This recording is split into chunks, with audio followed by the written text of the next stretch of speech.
Recording in progress.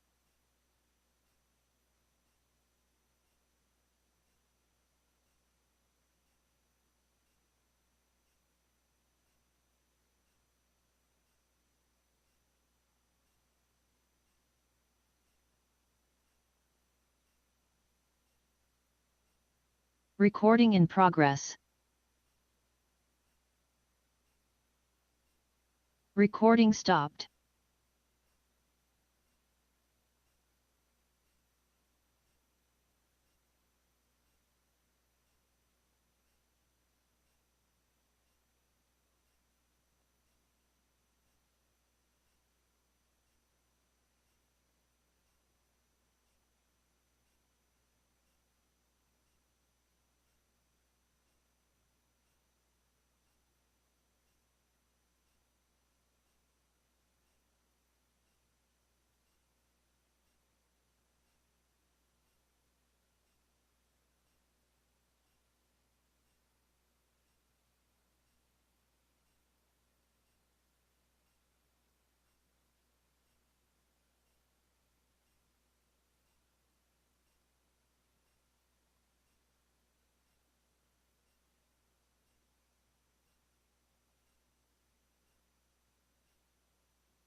Podium.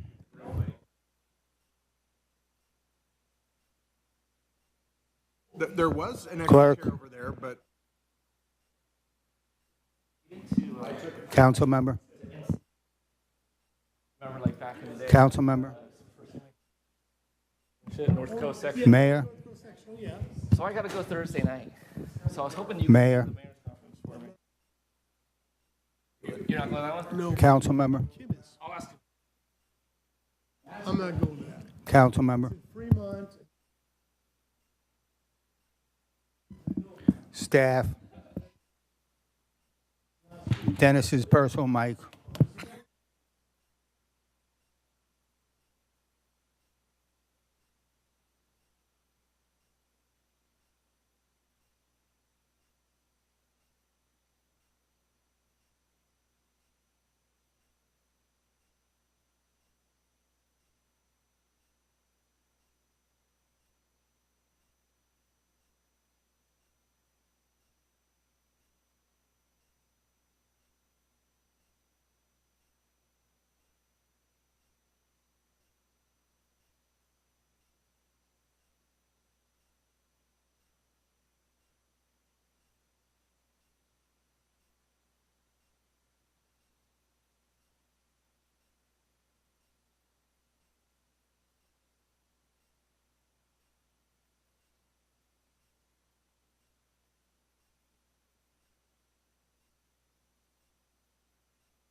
Recording in progress.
All right, it is 7 o'clock on Tuesday, May 5th, and I will call the regular council meeting to order. First item of business is the roll call. Okay. Mayor Juan? I'm here. No. Vice Mayor Ania? I'm here. Councilmember Diaz? Yes. Councilmember Tillman? Here. Councilmember Trupiano? I'm here. We have a quorum. Excellent. Next, if you would join me for the Pledge of Allegiance. I pledge allegiance to the flag of the United States of America and to the republic for which it stands, one nation, under God, indivisible, with liberty and justice for all.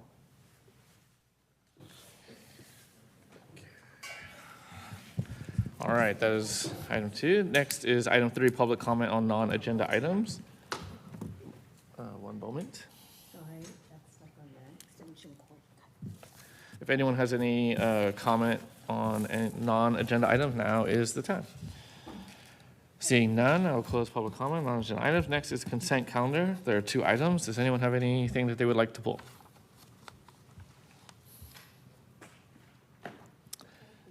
Seeing none. 4B. 4B, okay. Councilmember Diaz indicated 4B. Right. I'd like to hear a little bit more. Chris and I talked about this, and apparently, whatever services we receive from other vendors, we weren't able to do everything, and so therefore we had to go back and bring in a former vendor. Right. Yeah. Happy to describe what the circumstances were. So we have been working with a new weed abatement contractor this year, S2S, out of San Ramon. They've been doing a great job having staffing troubles to the point where they could not put 4 people out there doing the weed abatement up in the areas of the open space until 2 weeks ago. Before that, had been a 2-person team out there. That was making us fall behind in our plan for how the weed abatement was going to happen. And so I went and talked to Warner, who is our former weed abatement company. They had ranked number 3 in the RFP we did a year ago for those weed services. And they agreed to take the same fees that S2S took for this particular contract. Tell me this, did they, why were we finished, why did we complete their contract before? What, had they completed everything up to that point, or were they no longer a competitive bidder on future work? So are you talking about for Warner? Yeah. Yeah, so I think the decision had been made that it had not been put out to bid for a number of years for that particular contract. There was also some ambiguity about the contract. When I did the research it seemed to have been a scope creep on the one contract that Yeah. didn't fully kind of incorporate all the responsibilities that they were now charging the cities for, frankly. And so we decided to put that out for bid and all that. It wasn't anything other than that, and so they were free to submit a proposal as well during that RFP process a year ago. Okay. I just curious, because I know they were a major contractor for us for a number of years, and I know we invested a heck of a lot of money with them, and the service was satisfactory. I would say it's satisfactory, and we did ask them to do a couple things under Chris's signature authority under the 30,000 here to get us, frankly, caught up here in the spring. The hillside below the elementary school, you'll notice, was a major job done by them. They got a whole bunch of invasive species out of there, as well as getting rid of all the weeds and everything else. So I think they really stepped up at a critical time for us and got that done. And as you'll see in a report, we'll provide a little bit later on about the status of all the weed abatement process. We're going to be taking it right up to the June 1st deadline, more or less. So this is going to be a critical piece to help us get there. Okay, thank you. The only thing that I would comment on is you had mentioned that there's like a plan for this, and you alluded to it for later. And I think in the past couple of meetings, we've asked for an overall project plan for the general beautification type efforts. Is that forthcoming? We have something for you today. Is it in the agenda packet? It is not in the agenda packet. It was being worked on today. So Okay, as part of the city manager's report. okay, perfect. And then But we- hopefully after, it'll be something that we could, perfect. Okay, cool, thanks. All right, any other comment on the consent calendar? Okay, public comment on the consent calendar? Seeing none, close public comment and bring it back to council for a motion. I'll move for rule. I'll second. If we could take the roll. Councilmember Diaz, Yes. Councilmember Tillman, Aye. Councilmember Trupiano, Yes.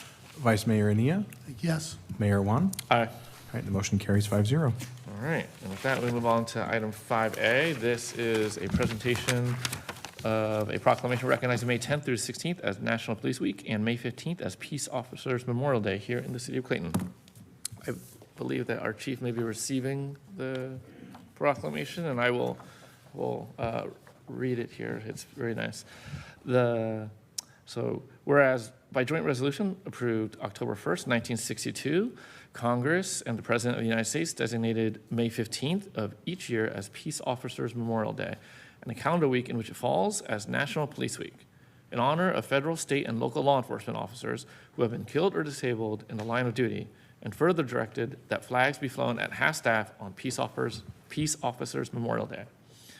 And whereas in every American community, law enforcement officers are committed to the preservation of life, property, risking their lives daily to protect us from those who would mock the law while providing protection, law and order, and serving the cause of justice. And whereas the members of the Clayton Police Department, including its officers and staff, play an essential role in safeguarding the rights and freedoms of the residents and businesses in the city of Clayton and unceasingly provide a vital public service to our community. And whereas it is important that all citizens know and understand the duties, responsibilities, hazards, and sacrifices of their law enforcement officers, and that members of our law enforcement agency recognize their duty to serve the people of Clayton by safeguarding life and property, protecting them against violence and disorder, and shielding the innocent against deception and the weak, against oppression. And whereas we honor the heroism of all of our law enforcement officers, especially those who have given their lives so that others may live, and we ask God's blessing for the families and friends they left behind. And whereas Officer Robert Lovell Scott died on November 22nd, 1983, as a result of injuries sustained on September 18th, 1977, in the line of duty while protecting the residents of the city of Clayton. And Reserve Officer Lenny Continado was killed on March 1st, 1992, by a DUI driver while returning home from his patrol shift. And whereas across the nation, Police Week is observed with ceremonies, including the hanging of a blue bow or ribbon to honor law enforcement officers who have sacrificed their lives in the line of duty, and to recognize those who continue to keep us safe. Now, therefore, I, Jeff Wan, Mayor of the City of Clayton, on behalf of the Clayton City Council, do hereby proclaim Sunday, May 10th through Saturday, May 16th, as National Police Week in the City of Clayton, in honor of our law enforcement officers and police department staff, past and present, who have rendered dedicated service to this community. And I do further proclaim May 15th, 2026 as Peace Officers Memorial Day in the City of Clayton, in honor of those law enforcement officers who, through their courageous deeds, have made the ultimate sacrifice in service to their community, or have become disabled in the performance of such honorable duty. I encourage all citizens of Clayton to express their deep appreciation to the men and women who risk their lives each day to guard and protect us. And I have this proclamation for you. Typically, normally we do, did you want to do a picture with the proclamation? All right, all right. Here we go.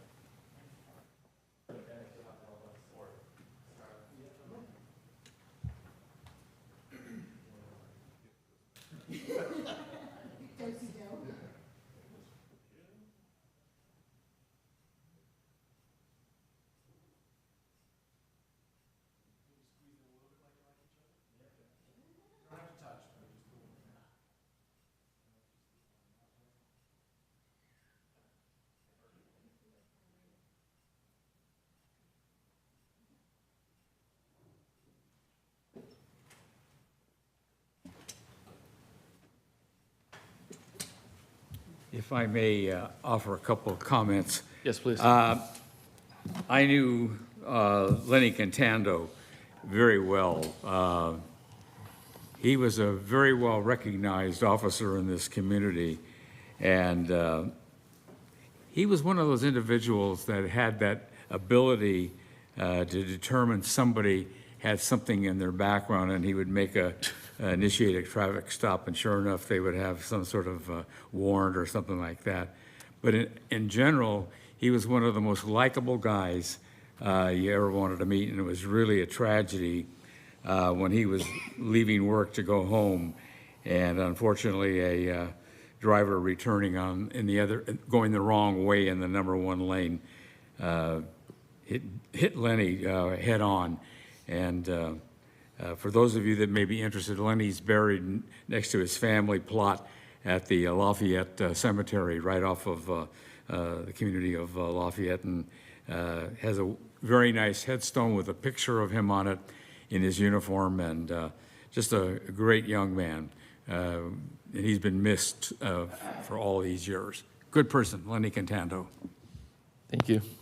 I'd like to say something. Please. I also knew Lenny and worked many shifts with him volunteering. And that accident occurred on 680 while he was on his way home to Lafayette. The wrong way driver hit him, and he is deeply missed. The other officer, actually it's Roger Scott, but that's all right. It's just a typo. He was working by himself because the city of Clayton would not have 2 officers on. They kept that up until 1992. When I started in 1990, I used to work the midnight shifts by myself. The city really didn't care much at that time. If I needed assistance, it was Concord or the sheriff's office or highway patrol. And those guys worked that all the way up until, I think it was 93, when we finally had a chief that came in and says, we're not having this. Anyway, so what happened was he saw a suspicious person at around 1:30 in the morning at the Clayton Community Church now on Clayton Road. So he went in to investigate the guy. Turned out the guy was naked. He was he had mental issues, and he charged the officer immediately. And that officer called for help, and a Concord sergeant was coming from way across town.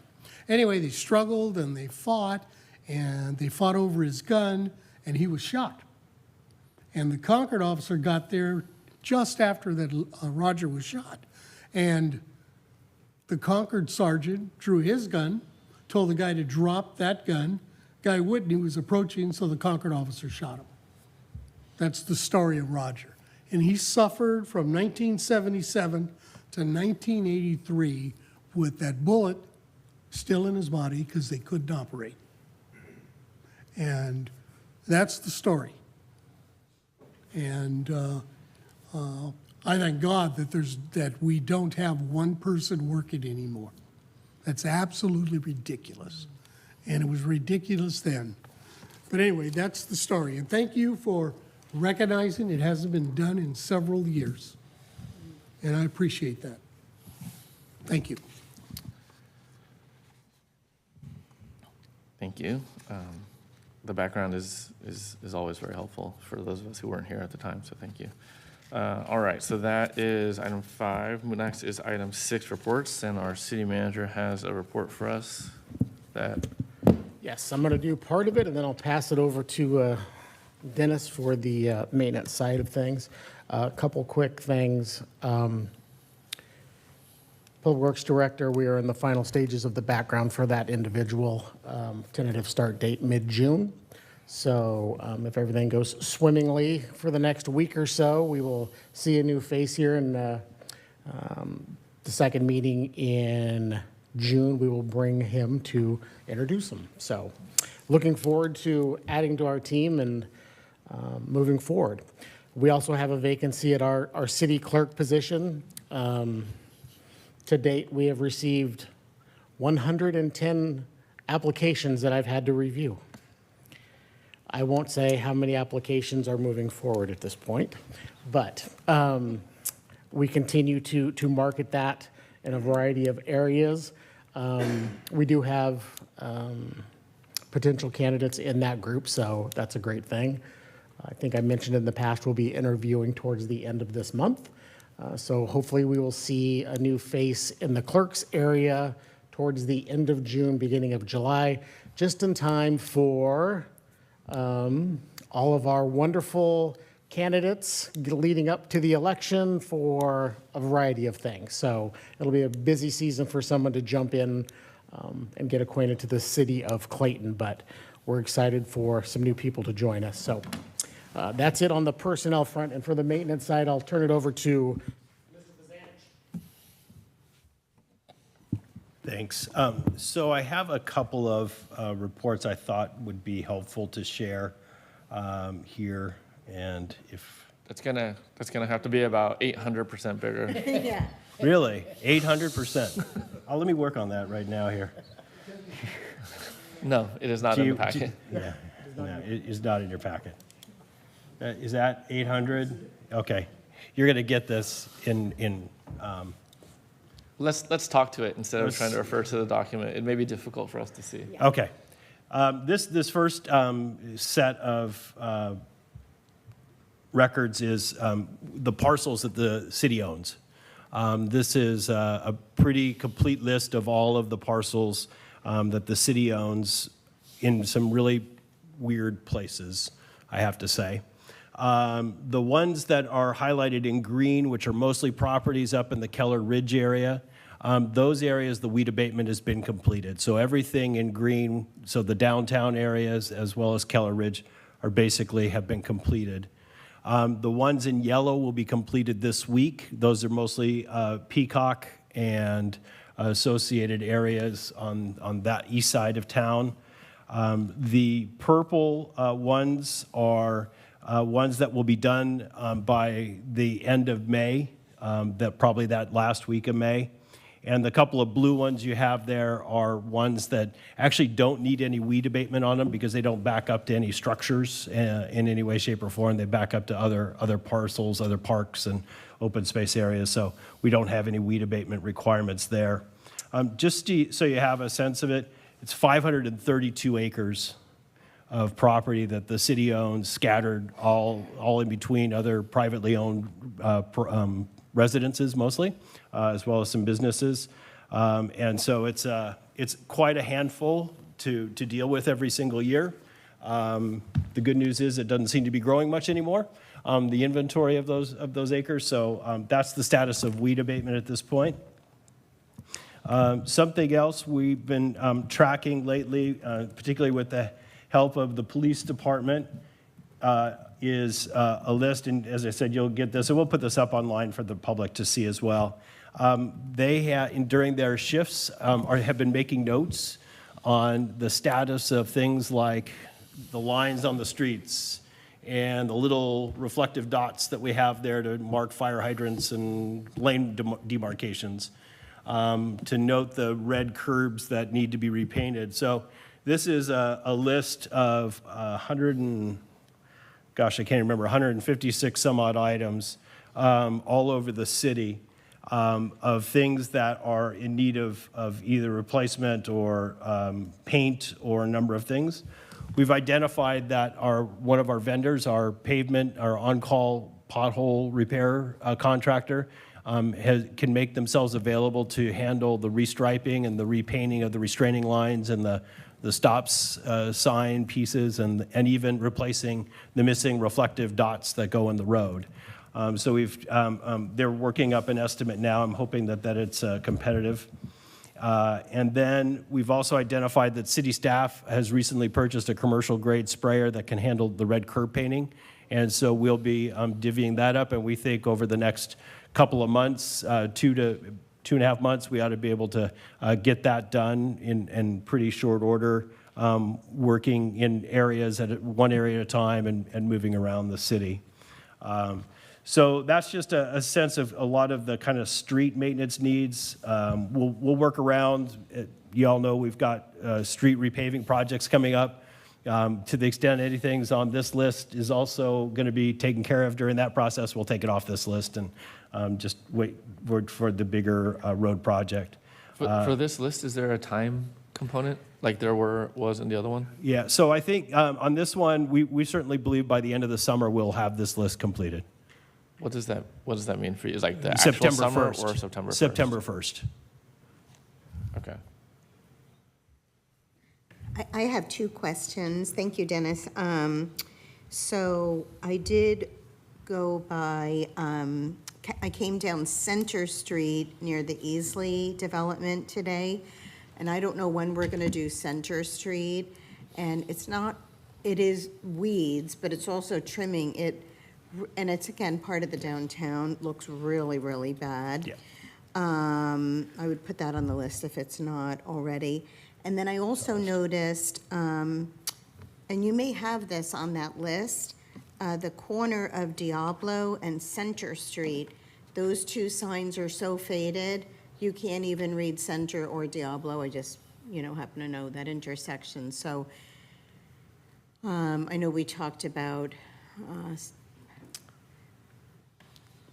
Vice Mayor Ania about replacing signs maybe with a different color. I don't know if we're sticking with brown, and that's a larger discussion, but those are really faded. Yeah, we plan on bringing this item back. We're going to replace all the street signs, not the street name signs. So stop signs, speeds, all of those things that are faded. We're working on those now. We want to bring back for council to discuss and make a decision if you want to keep the brown, if you want to change colors. We're working with a couple of vendors to provide us some samples to bring in, take a look at them, get direction before we start. That way we have a decision. So as we continue to do this year over year, we have a design and a color and a standard that we're going to move to if you choose to move to something different. And samples are great, but a cost comparison too, like, is it any less expensive to go green than it is brown? Is brown? No, it's not so much the color, it's the material the sign is made Got of it. and the reflective And material. the reflective Yeah. is important. Thank you. And then one last piece I'll just share. So, and this is, again, sorry for not having it blown up to start, but these are just some of the projects that we are working on. These are things you know about, the street rehab projects. But also we've added to this list, and this is a list that's growing, the pedestrian improvements for downtown. These are things that are mostly CIP based, but again, we want to create a timeline associated with each of these as well. I can tell you the timeline for the paving project is we expect the bid to open next week. We'll take bid responses till the 1st of June, and then There's a slight chance we can negotiate a contract and get everything settled for the second meeting in June, but probably more realistically, it's going to be the first meeting of July before that gets all negotiated. But I'll make every effort to get it there for the second June meeting. But this is, again, one of the things just to note that these were projects that you determined in January of '25. And so we're, with the transitions, this is, we're trying to keep it on track. We're moving it forward. And so, hopefully we can get a better cadence of this with this new staff and be able to really be able to stay more timely on these things. So I'm open to any questions you might have on this. I just have one on this list, on the decorative light poles. So I know a lot of our street lights downtown, and I don't know if that's what you're referring to there. I don't know if it needs design and engineering services. They just need paint, I think. And a lot of them are broken. They have panels that are broken. That doesn't have design. missing. That does not have design engineering for those streetlights. Okay. That doesn't go to that row. It stops at the row before for the Cardinate okay. Trail repair. Okay, That just got needs it. paint and Just paint. and a painter. Yeah. Or painters, plural. And repair too, because like some of those boxes, or like shields that cover the interior, whatever that would be called, are missing. Yeah, I think that's Access technically. I call it the guts. Guts of the lamp, yeah. Very precise. The Yes. door to the guts is missing. The door to the guts. There you go. Thanks. Okay. I have a couple of questions. What the contract dates that are in column D, what are those? They seem to go in chronological order as you go down. You know why? Because I dragged one thing down and it auto-filled it. That's what I figured, but I was like, what is happening? Sorry, the contract, yeah. So they're all going to happen at the same time? They're the all same going to happen at the same contract? time. Yes, Okay. yes, ma'am, sorry. It's okay. And then on the same cell that you're in right now, so A17. Yes. And then A18, what is the timing on that? In particular, the fence on the MDS trail, which I'm happy to see on this list. Well, I put it on there today because it's kind of come to our attention today, that there's some people out there talking about it today and yesterday, on a petition perhaps somewhere out there. That was mentioned at our last meeting. At the Yeah, interwebs? I did mention it, but the petition is new. Yeah, so there's that. We have to look at that and see, it'd be a pretty expensive fence or railing system or something. It's 0.2 of a mile. I measured it out today. That's not a little thing. There's probably post and pipe fitted kinds of railing systems you could put in there. It's really a question of, then it's another piece to maintain, first build it and then maintain it. So there did seem to be some evidence at the top of the hill that we noticed today of an old kind of stake and wire, the 4-inch wire fencing that had been there that looked pretty ratty, that looked like it had maybe served a fencing purpose at one time along that trail, but it no longer would serve that purpose. It'd need to be removed and started over. So, just. I would also suggest that we find out where our property is and where the school district's is. I'm sure you're probably already doing that. I already was looking at it, and it's not as It's not. easy as I thought it would be. So there could be some challenges there, hopefully not resulting in like having to hire a surveyor or something. They have If whole I- professions dedicated to this. Yeah, they do. If That's I- good to know. So we can take them up on that. So, yes. If I might, this wasn't agendized as a subtopic to discuss, as it's just meant to be a brief discussion under city manager's report. So if we want to discuss this more, I would suggest we agendize a specific discussion on the maintenance issues. Okay, sounds good. Yep. Can I just add one comment that isn't a discussion? As a recommendation, I would say if you add a dedicated column for start and end, like separate columns, you can project this in a Gantt view, and it would be a lot more digestible to look at.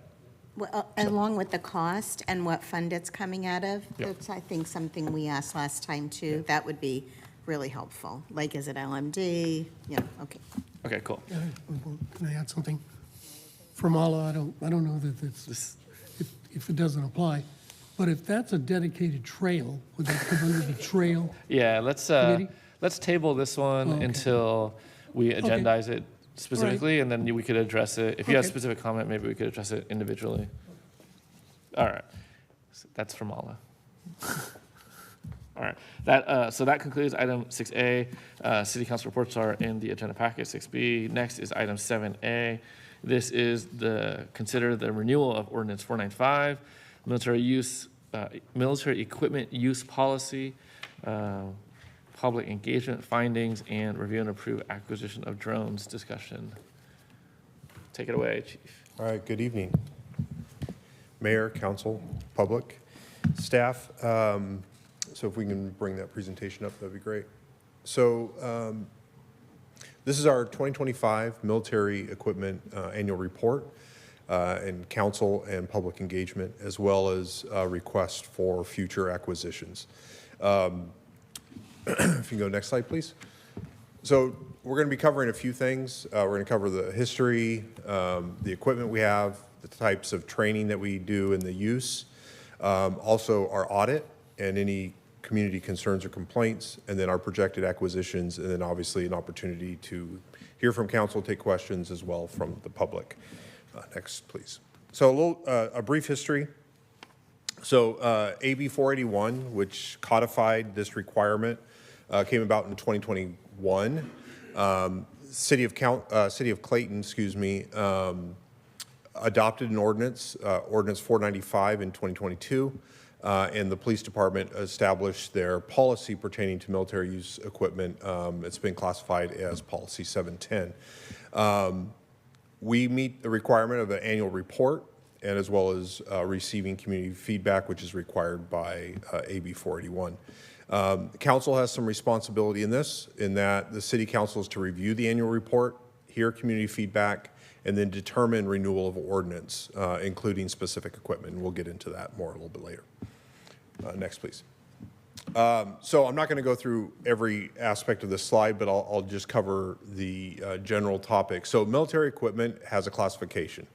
And as is included in my staff report, as well as our policy and also in this presentation, it includes various items that can include armored vehicles, certain types of projectiles, unmanned vehicles, whether on the ground or in the air, flashbang or distraction devices, and kinetic entry devices in general. Those are the kind of the general categories.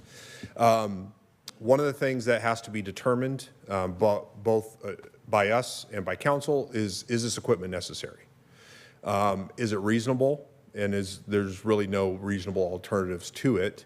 And it leads directly to officer and community safety. So those are kind of the general requirements there. Our policy is specifically designed not only to guide our conduct and use of this equipment, but as well to protect the public's welfare, their rights, and their safety. We also take a look at, is this equipment reasonably cost efficient? Although in today's environment, nothing's reasonably cost efficient. And are there reasonable alternatives? And have we looked at that? And are we using equipment that fits the need, essentially, without any other options? Next, please. So summary of the equipment we have. We have a fairly simple, straightforward supply of this equipment. We have a specialized, which is considered under the law, specialized firearm and ammunition, which is the Colt M4 carbine. It shoots a standard 5.56 projectile. It's only qualified for supervisor use, and those that have received what's in layman's terms called the short barrel rifle course.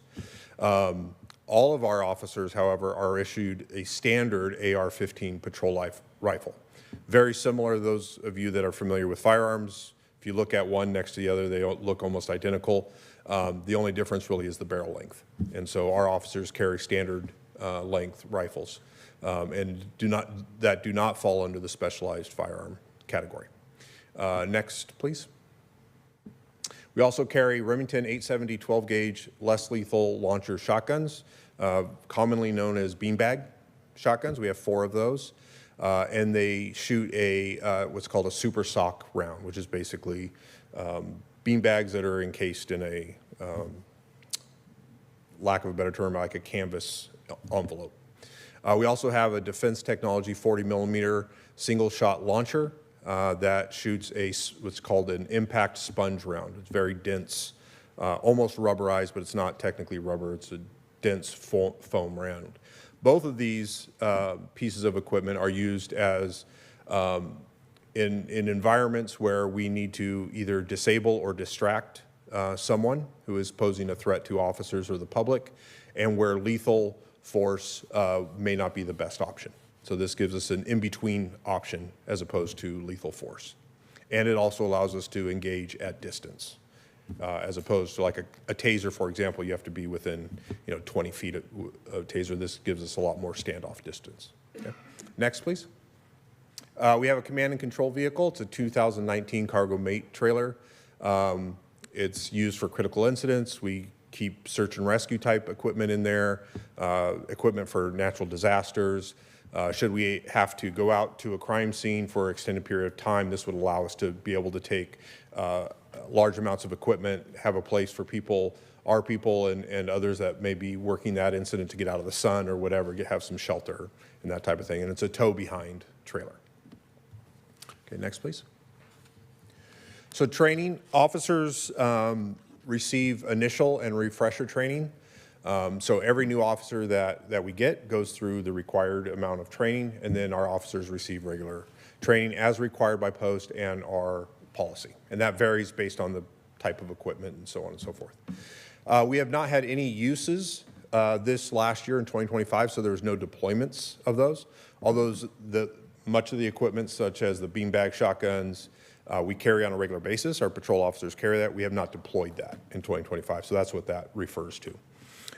We did have one mutual aid deployment of a drone, UAS, by Concord in 2025, and that was to apprehend a fleeing wanted felon that had fled into a neighborhood.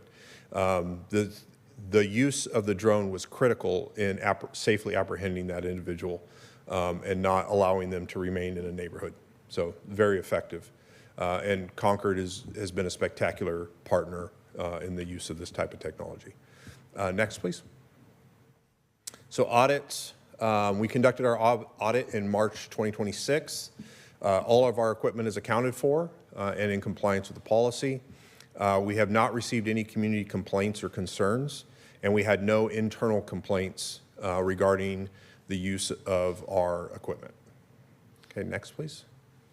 So projected acquisition, if you recall back in November, I presented to the council to inform the council of the opportunity to pursue a UAS drone technology through the Department of Homeland Security grant process through the G5, which is through Contra Costa County. That has been submitted. We haven't heard anything yet, so the process takes forever. And there's very little communication until we hear one way or the other. We submitted for a $100,000 request. Our intent is to obtain a tethered and free fly drones.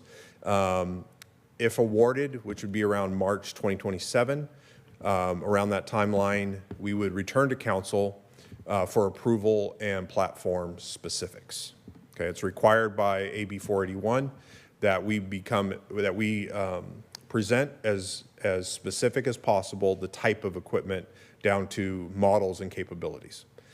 Given the market that is out there right now in this technology, which seems to be evolving about every 6 months, there's a whole evolution of this technology. We're way too far out to even propose something of what we would want to get, because by the time we would get there, it's going to be a new model and new capabilities. Next slide, please. So recommendation is to receive our annual report and to review it under the requirements of AB 481 and determine that what we have is necessary for our community, to safeguard our community and under the requirements of AB 481, and to approve the acquisition of a UAS drone down the road should we obtain that funding. We currently do not have any budget allocation for a UAS program. Next slide. That's the end of my presentation. Questions for the chief? I have a couple, back on the page where you had the less lethal launchers, and you mentioned about the Remington 870. You said there was only 4 of those that you were... Correct. Are they assigned to the supervisors then? No, so they're assigned per shift. Oh, So- per shift. so when the officers So they would go have out- to take it and move it each time a new shift starts? Correct. So that's part of the equipment the officers check out at the beginning of their shift, and at the end of the shift, they check it back into the safe. Okay, well, isn't there a standard Remington 870 that's assigned to each vehicle? No. You don't do that anymore? Because No. it used to be every vehicle Yeah. had its own 870. No, those have been replaced with the patrol rifles. The AR-15? Correct. Gotcha, okay, all right. Okay. And then finally, these defense technology, the 40 millimeters, single launcher. How many again did you say you had of those? We have one of those. Oh, one of those. Who's responsible for that? So that would be incident specific. So that would either be grabbed by a supervisor or an officer and brought out into the field if that Okay. presented itself. Thank you. You're welcome. I have a couple questions for Chief. Let me Yes, ma'am. move this a little bit closer. In the staff report, it mentions that the department would also develop and implement a UAS policy to define authorized uses, privacy and constitutional protections, program coordination and certification, prohibited uses and training. And then below that, it mentions that if the application's approved and funded, that you bring before City Council the grant award as well as the specific UAS equipment sought for review and approval. Will we also be able to see the actual policy and Yeah. review and approve that? Okay. It Absolutely. wasn't clear. It looked like you were going to Yeah. write it, but that wasn't saying you were bringing that back to us. Yeah, no, I apologize. So the Okay. policy is actually not required to be brought forward. Okay. When, in previous jurisdiction, I stood up a UAS program, and we made that part of the package. Mm-hmm. Okay. As the policy, again, I believe in being absolutely transparent with these things, and to not only allow council to provide feedback and observations and ask questions, but also for the public, and I think Yeah. that's critical. So I apologize if that wasn't clear. It's but okay. I just guess wanted to clarify. It's good. In my head, I knew it was going to be there, and so I apologize. Yes, but it Okay. would be, absolutely. Thank you. And then the only other 2 questions I had is it mentioned in the packet that there's a military equipment coordinator. Yes, Who is that person? it's Sergeant Shaw. Thank you. And then the drone that you mentioned came from Concord. Was that because it started in Concord and came into Clayton, or we asked them to use their drone? We asked them to use their drone. Okay. Yep. Thank you. Yeah, you're welcome. Regarding the drone, we just used Concord's, a couple months ago with 2 lost females, Correct. little girls, Yes, on the golf course. They were there right away, correct. and they found it. Yes. So drones are very, very useful. Yeah, we've had actually a couple in 2026 where drones have become critical to the success of what we were trying to accomplish. One was 2 lost children, 2 girls. I think they were 7 and 8 years Mm-hmm. Yeah, old, something very like that. And then we also had a at-risk missing person. And the drone, Concord, I think, did 4 or 5 fly-throughs, both during daylight and nighttime. And what that allowed us to do is to eliminate where this person was not. And we, in addition to us conducting foot patrols in those areas, which is down in the creek, gully areas, which is very difficult to do, we also use the motorcycle and the Polaris, but those are still restricted. You can only go where you can go. And by using the UAS drone, we were able to do a daytime search, and then they came back out at night and they were able to do an infrared search. So that allowed us to put our efforts other places, knowing that those areas had been eliminated. Great. Very great. helpful. In terms of the overall cost, you had mentioned that the grant is $100,000. Is that meant to align with the cost of the program, or is there going to be a shortfall that needs to be made up, or is that greater than? Do you have a sense of that? Yeah, no, it's a great question. So that is to encompass the entire program. So that would encompass equipment, initial training, and the ancillary items that go along with supporting that program. Okay, so if approved, it should be at least neutral in Yes. terms of cost? Yes. Okay. And so just to follow up on that then, because I was thinking the same thing, I didn't realize it included training. Is there a possibility we wouldn't get the entire 100,000? They might come back with a different amount? Yeah, that's And then we'd have to, possible. We did emphasize, the need of that, but yes, they could come back and say it's 50,000 or 75,000, and then we would scale the program accordingly. okay. Our intent is to operate within whatever the grant award is, in order to make that program successable. Thanks for clarifying Yeah. that. Thank you. Excellent. Other questions for the chief? I happen to think when you mentioned the drones, so they have both visual and infrared capability, is that correct? Correct. Okay, so that way, just the body heat, for example, would emanate, and then it would sense that when you're doing it in a particular search area. That's correct. Okay. And the video, is it high definition? It is. Okay. Yeah, it's exceptional quality, the level of technology in these small And that's packages. evolving very It is, rapidly. and it's changing, like I said, it's changing on almost a Yeah, 6-month yeah. by 6-month basis, yeah. Okay, thank you. You're welcome. Excellent. All right. Thank you very much. If there's other questions, we may ask you again. Absolutely. Public comment on this item? Seeing none, I will close public comment, and I think the chief is looking for an approval just of this, the report and the policy, if I recall, the item. I'll move approval. Wait a minute, let me Wait, find make sure we- my, Because we're not approving the report drone program only. at this point. So it would be the approval of the annual report, renewal of the ordinance, and the approval of the intent to acquire drones should there be funding. okay, so I'll make Correct. Correct. a motion to approve all of that. Do you want me to repeat it, Mala? No, I think, as we understand it, it's staff recommendation, the staff report. Okay. I'll second it. Oh, go ahead. If we could call the roll? Will do. Councilmember Diaz, Yes. Councilmember Trupiano, Yes. Councilmember Tillman, Aye. Vice Mayor Ania, Yes? and Mayor Juan. Aye. Okay, the motion carries 5-0. All right. With that, that is item 7A. Next is item 7B. The chief may be speaking on this one as well, I am supposing. This is a discussion of a resolution to prohibit parking during certain hours and place parking restriction signage on Pebble Beach Drive adjacent to the City of Clayton open space. Yes, thank you, Mayor, council, staff, and public. Dennis, would you mind just bring up that visual real quick? This will be a short presentation.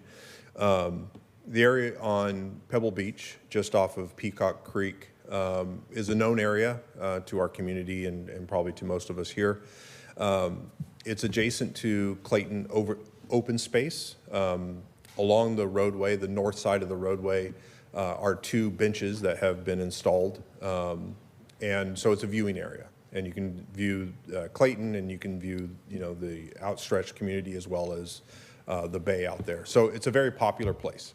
Over the last 6 months, or a little bit more than that, the police department has received over 24 complaints regarding activity primarily at night that's occurring out there. And that ranges anywhere from loud music to smoking, drinking, leaving trash, so on and so forth. In fact, I just ran another report today. Since the creation of this report, so since March to now, we've received an additional 11 complaints. So this is an ongoing issue. Again, most of them at night, in the evening hours.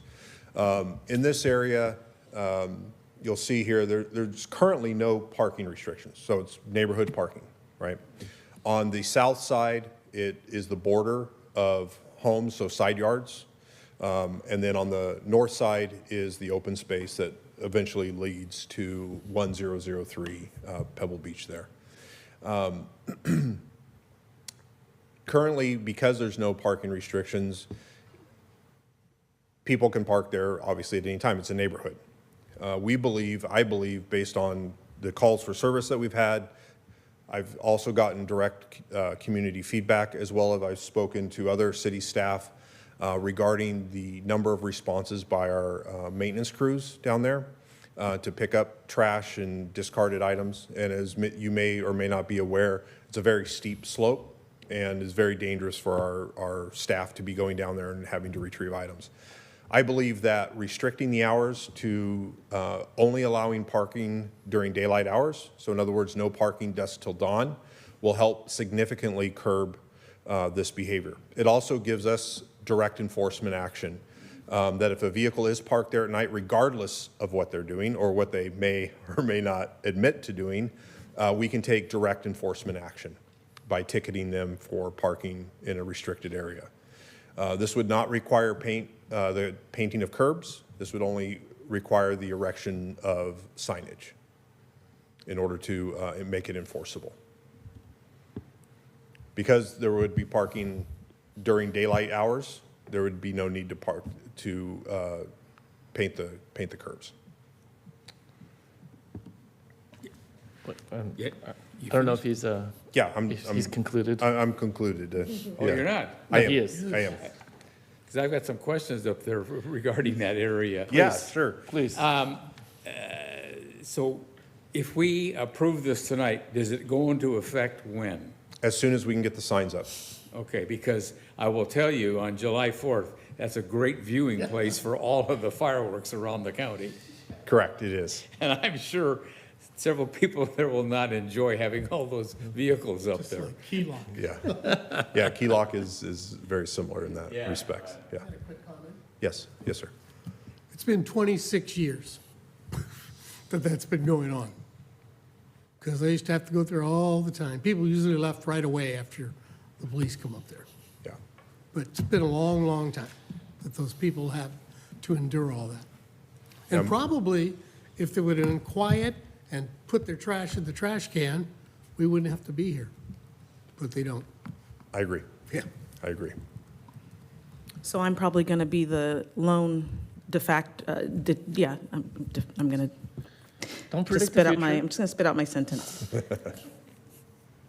I can see that putting a sign will keep a car from parking there. It is not going to stop people from going there. So here's what I envision could happen. They park on the side street and go hang out on the bench anyway, but they're cool doing that because there's no signage saying that you can't be there from dusk to dawn, right? Correct. Okay. Because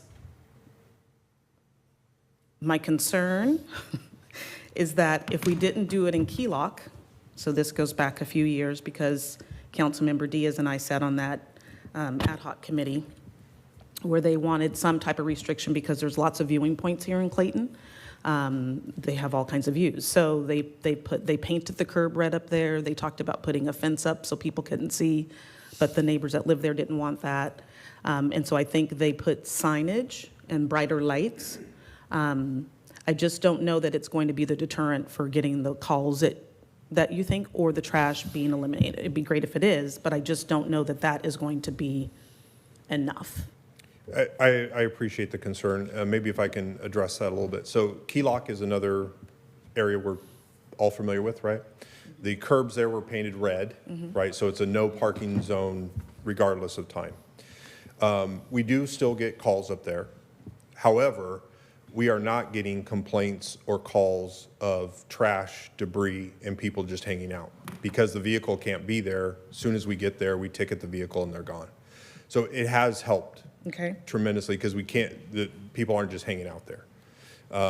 It might be a little different on Pebble Beach because of the benches, right?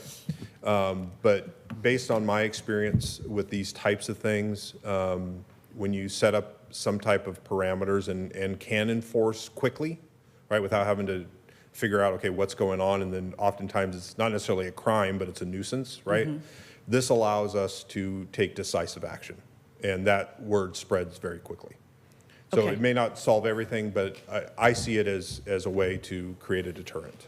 Okay, so I just want to be clear. If there are people hanging out on the benches that are there and they are playing loud music and hanging out, they can do that all hours of the night. The loud music is a different issue. Because Okay. it would be in violation of our noise ordinance. So what if they're just playing music and it's not loud? There's a decibel requirement at a certain distance. So if they're just hanging out and they've got their phone and they're playing music and it's not that loud, they can do that in the middle of the night? Absolutely. Okay. Yeah, there's no restrictions on that. I just and- want the neighbors up there to be clear on what they're calling for and not calling for, because the neighbors will call you for everything, which is my concern. Yeah. Is they're going to think that no one is allowed to hang out at the benches, and that is not what this says. Yeah, that's part of the challenge too, because so for example, our city parks, right, are closed dusk till dawn, essentially, right? At nighttime hours, you can't be in the city park. Yeah. Our ordinance, I'd have to review it again, but it extends in a lot of ways to our open space, right? It's the same spirit of the ordinance, right? The challenge is there's benches there, right? So and it's right along the curb, right? So if you're on the sidewalk, it's okay, but if you're a foot over, maybe it's not okay, not real clear, you follow me?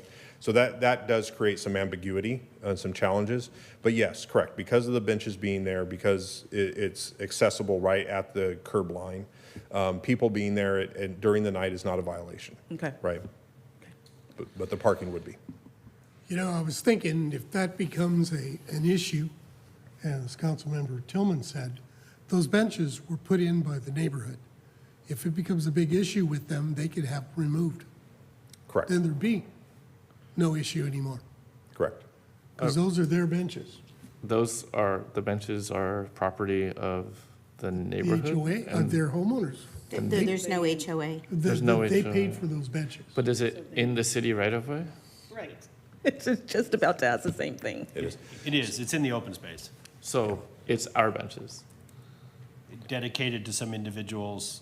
Yes. Yes. But I would think if it's a big problem and they want them removed, we may honor that request. I think that this was raised as part of the discussion with the neighbors, that if we try the one thing and it fails, then another thing would be to take the benches away. I have so many comments. Yes. Well, and I just have one question. So, like Councilmember Tillman said, people can sit on the bench, but they can't have open alcohol, right? They can't litter. I mean, so there are still some restrictions. Correct. To hopefully curb some of the behavior. I mean, I would think what you're suggesting is a deterrent.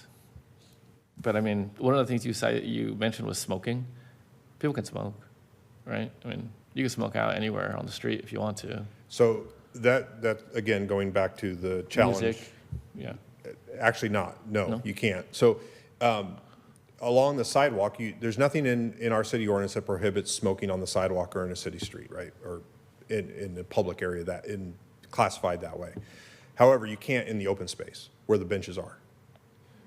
So when we've contacted people regarding Yep. this issue and they're standing on the sidewalk, there's nothing to enforce. Our ordinance doesn't extend to the sidewalk. So, I mean, just to play devil's advocate, the benches sit on pavement that abuts onto the sidewalk, and we're going to make the delineation that standing here versus 1 foot over there is what we would cite someone, and we think that will hold. If they That seems a little sketchy. I'm not sure if I understand your question. Like if you're standing on the 1 foot over the line where the bench is on pavement and you're smoking versus 1 foot and now you're on the sidewalk, we're going to make that distinction and cite Because someone? that's what the ordinance Yeah. says. Correct. It'd be the same thing as somebody smoking across the street or on the sidewalk of a city park and being in the park. It's the same distinction. Okay, yeah, I mean, that's fine. There's abundant parking available right adjacent to this place that we're talking about. I mean, you're talking about a space that is, I can't really estimate distance on the map, but it looks like it's maybe 100, 150 feet-ish, give or take. I don't know. I don't know the exact distance. But there are like side streets that are directly adjacent, that are even close. Like if you want to get to the bench, you're probably better off I mean, depending on how crowded it could be. I would say I do believe that it would be a deterrent, but only a minor one. So,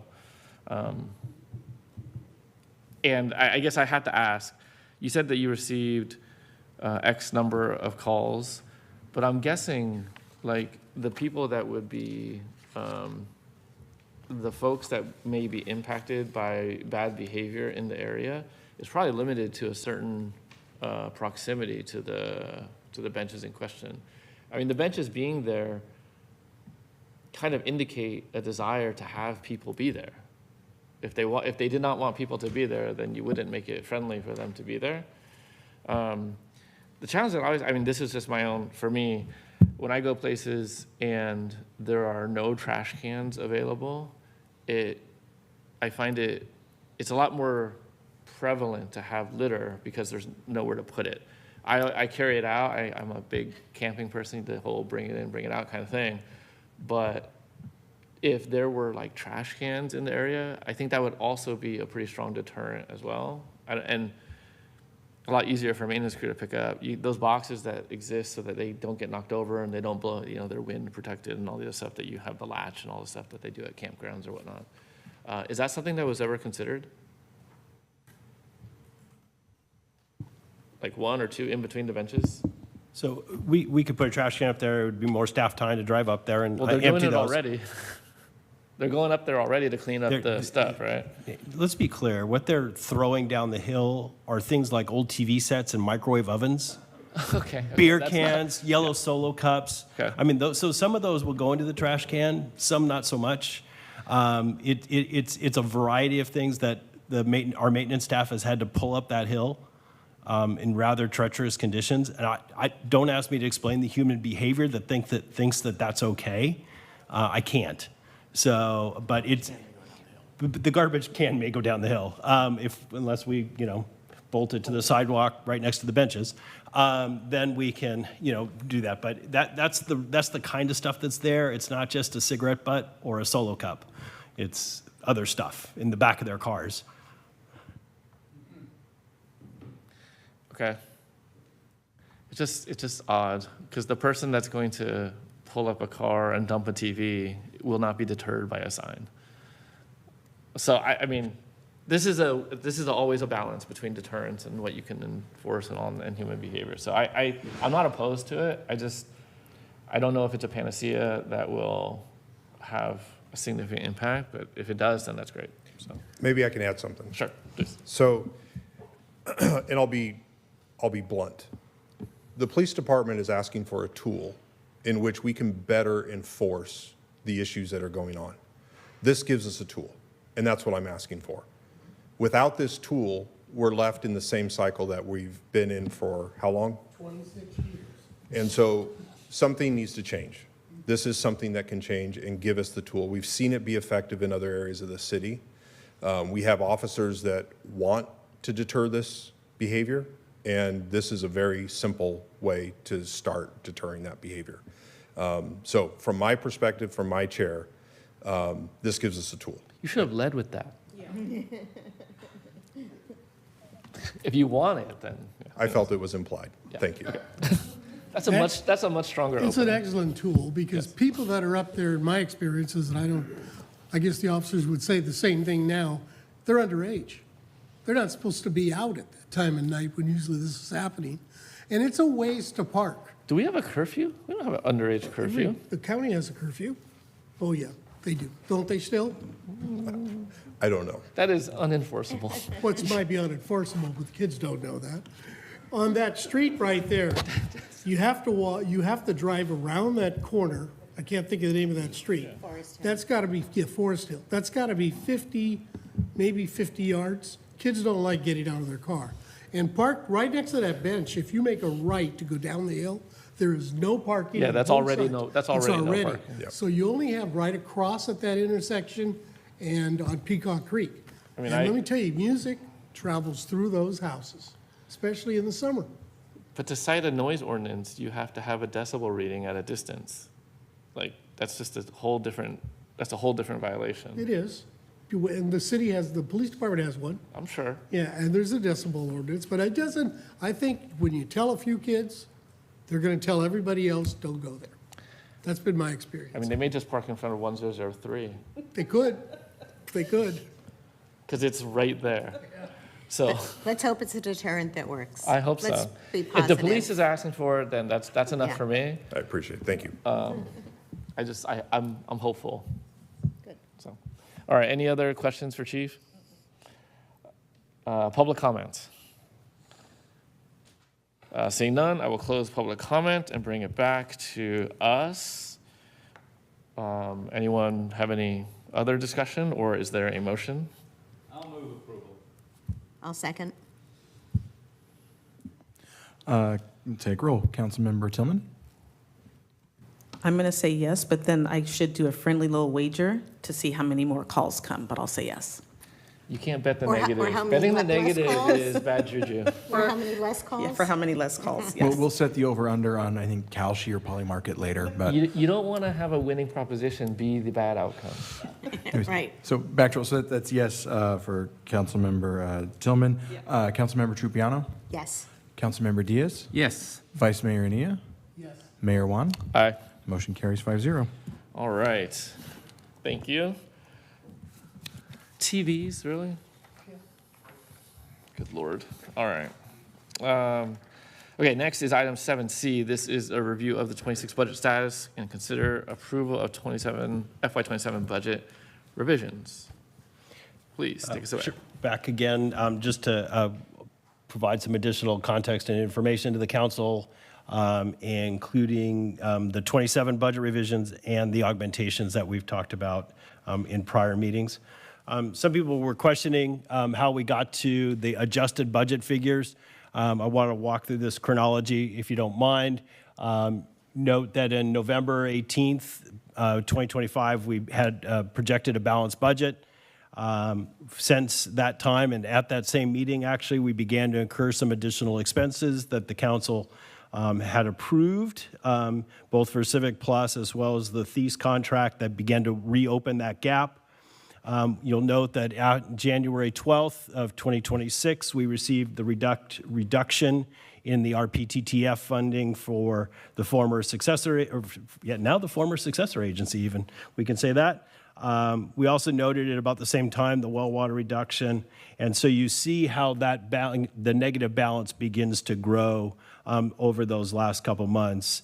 One of the things that we did do is we did put back in at the recommendation from the council at the last meeting, backed out those admin charges and put those back into revenue within the general fund.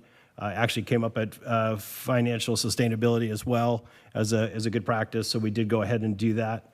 And then that's how we came to the 778. So the difference between the 820 that we talked about last time and the 778 is all about putting back in those revenue sources for the fiduciary funds, as we had previously discussed.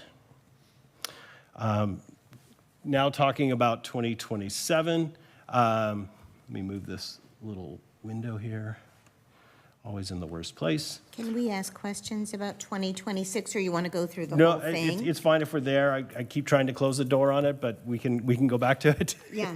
No, the one question that I had, so the balance column, so is that, and a couple of things on this slide, is that a running total? It can't be including the 686 and, It is a running total. oh, okay, so the 223 equals 686, so, okay. So that, thank you for that. And Civic Plus, and I think you've said this before, but if you could just say this again, we're incurring this cost that we approved in November. It was a 2-year contract now, but we're offsetting it with some savings about In 27. 80,000 or some odd in 2027. It'll end up being $80,000 difference when we cancel those contracts at their end date, which is July, August, and September, depending on which one you're talking about. And we So were first hoping it was quarter. going to be in 26, but we didn't get that far. But, so that's, Is that favorable or unfavorable? well, it's favorable. It'll be favorable in 27. In 27. Yeah, favorable in 27, yeah. Yeah, not in 26. And can you just one more time explain the fiduciary fund transfer changes, just so I understand them one last time? So there are some of our 27 funds that we take care of for other people on behalf of other entities, assessment districts. And so in those funds, we incur administrative charges basically for the time that our staff spends managing their affairs, paying their bills, et cetera. In a couple of those cases, I'll put my hand up and say I made a decision to not charge them those administrative charges because they were already in the red. And we've talked about the stormwater and the streetlight assessment districts were both in the red. I made a decision not to do that. But upon advice from others that I trust and believe or have the best interests of the city at heart, I backed those back out. And so we now are going to recover favorably those revenues back into 26, which will reduce the size of the projected deficit. Okay, so that is the right way to do it, would you say, or I'm taking the advice from others, and the I'm more going to say transparent way to do it, maybe? they were all transparent.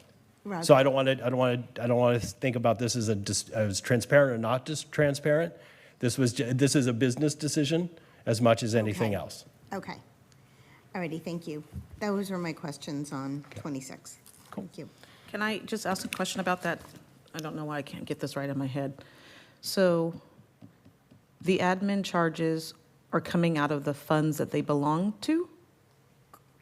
Correct. Okay. And then, Basically, we were crediting revenue to the general fund. Think of it that way, from another fund for those administrative costs. okay, so that's why it's still a negative, because they're coming out regardless? Correct. Because I see revenue should be a positive number. That's why, Right. that's why Well, it's difficult for me to It- want it- to it- see this. It's still negative because the successor agency was still negative, so the negative 223 is because the successor agency charges are still there. Okay. The successor agency revenue is not there. Sorry, let me say it in the right sense, in the right tense. The successor agency administrative charges are not there, so it's still negative 223. But it was more than that. It was 60,000 more than that with the other two funds. So There's a few things getting commingled in this one line for presentation, not commingled like in terms of recording. And so this represents the reduction in the RPPTF revenue because of the closure of the successor agency. No, that one makes sense to me. Yeah. I get that one. So that's all that is. Now, I think she was talking about the row with the 223. I'm looking at the March and April, the fiduciary fund transfer changes one. Yeah. The 223, I'm trying to understand it. So the 223 is still admin charges, separate from RPTTF, separate from that. There were still successor agency administrative charges would have come out of that fund that we cannot take out of that fund. We can't recognize revenue anymore because of the dissolution. Okay. Okay. But the work's still being done? Not now. Not now? It got taken out back and disposed of. if there were work, then we would charge for the work. Essentially, all the- That's correct. Okay. All That's the Yeah. staff is essentially general fund, and if they do work in other funds, they get paid. The general fund gets compensated. Gets compensated for it, exactly. So, yeah, anything else on 26? Okay, all right, 27. So this is a breakdown of the continuing projects as well as new projects. I want to note something so it doesn't confuse anybody. There's a, Well, sorry, I did have one question on 26, but I can hold it to the end. no, let's do it. Let's do it. So did you mention, what was the change in expense from our prior meeting to the current meeting in expenditures? It's about $100,000, and maybe you mentioned it, I didn't hear it. So end of year expenditure projection at our prior meeting was 6.439, and the current one is, if I'm reading this correctly, is 6.553. So there's a delta from our prior, and I'm just wondering what that is. So one of the things that we did add was that 91,000. Are you talking about that, or are you talking about the 60,000? It's this, the 60 is the fiduciary fund difference of additional Well, revenue. it's not present here, but if you pull the agenda packet from the prior meeting, the expenditure end-of-year projection was different than this 655 number, and I'm just wondering what that is. Yeah. It was 6439, so it's like $100,000. I didn't know. I'd have to go back and look. I can't picture what you're talking about. So I'd have to go back and look at my notes and figure that out. I can get that back to you. Okay, maybe you could pull up the prior agenda packet and while you look at it and just see, because that, it's only been like a couple of weeks. Right. So, I don't know what it would be. yeah, it's just different. And Okay. I'll look at it and get back to you. Okay, that was my question. And the 91,348, sorry, just staying on 26, the projected fiscal year 26 net overage through 6/30 refers to what? The 91,348. Yeah. So I think that was, I've even lost track of what that is now. I'm sorry. My brain's, no, I don't have it. Okay. Yeah, I wasn't sure what that is. I made the assumption that that's just other sundry items. I probably is. I mean, I But- think it's just net.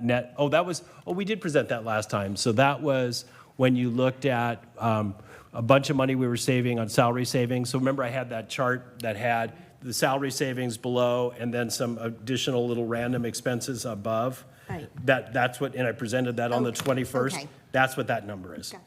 Thank you. Thank you. At this point, they're all blurring together.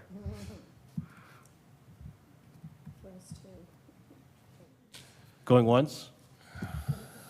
Going twice? All right, let's go to 27. Thank you. All right. Yes, Mayor. So this particular table just shows the budget for various continuing projects. These are at the top of this chart, all the CIP projects with a total line for you at the bottom, and what we've expended to date, again, with a total line. And then below that are the new projects that we added to the CIP with a total line down at the bottom, so that we show all the continuing and the new capital projects. Some kind of CapEx type projects is just over $5 million through 27. Okay, so I don't want to nitpick, There's no black boxes on this. but 161 isn't the total of that column.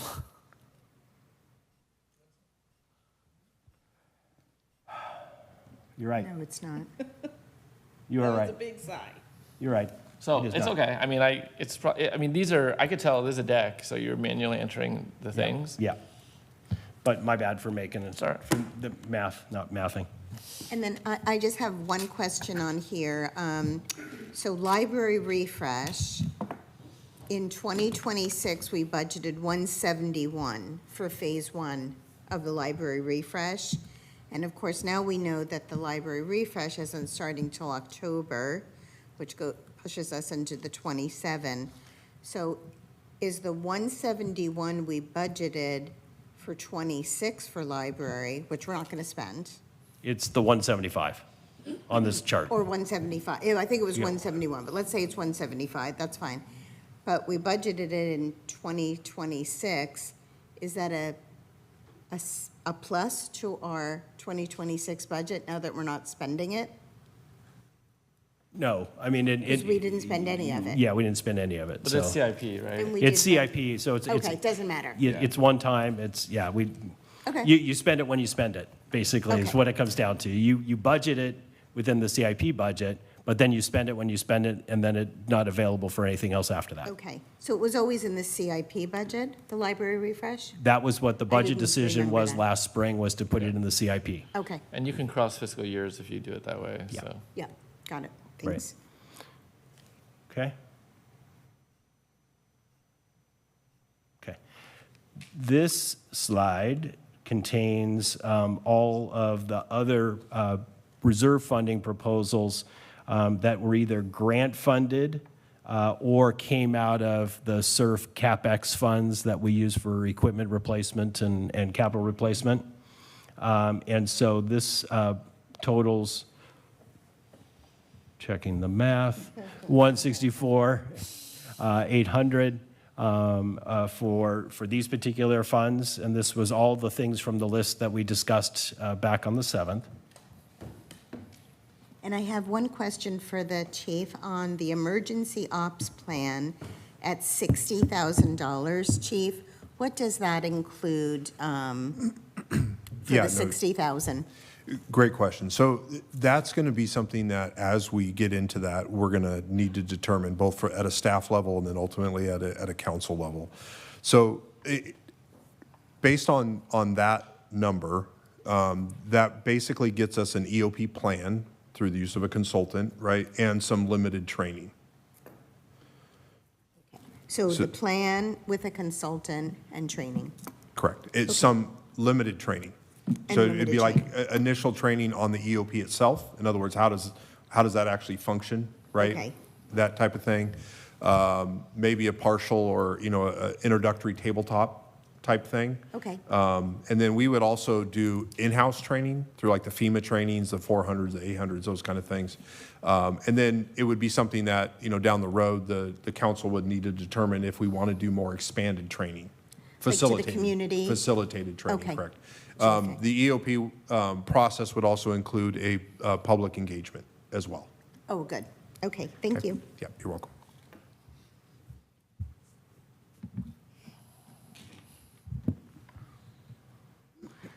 So looking at how these numbers then roll into the budget for adjusted budget for '27, we'd end up at $5.9 million in revenue.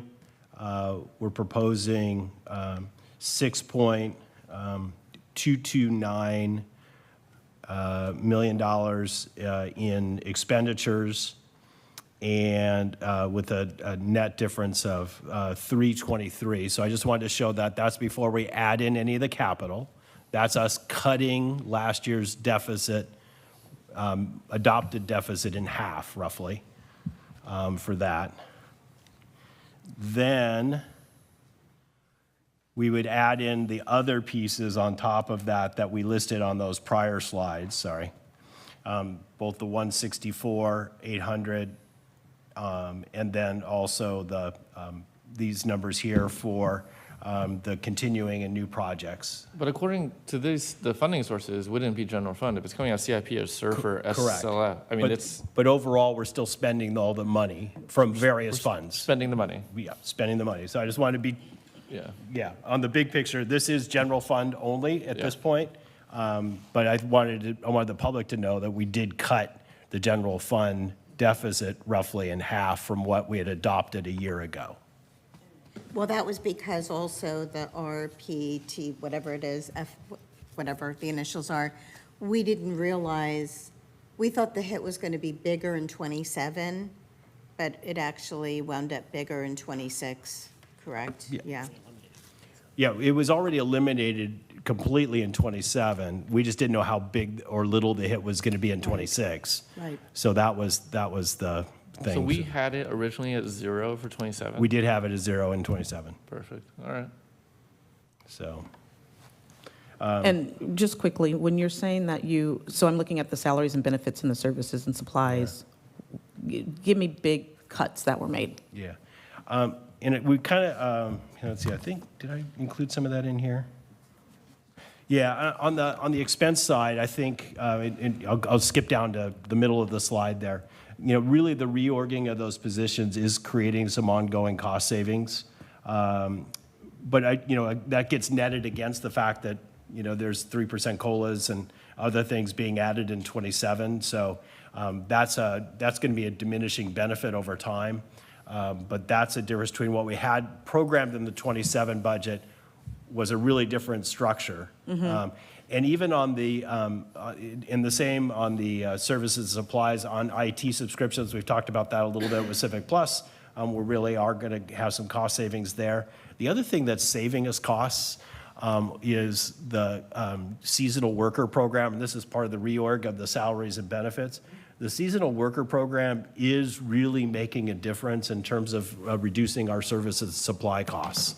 And so I think that one in particular, as part of the reorg package that the city manager brought and that the council approved, those are where really how we are saving a lot of those funds there in that. But even though we have, that's good, but we have consultants in some spots now that are, or seasonal workers, maybe not as many consultants, but we've got the engineering folks, right? We do.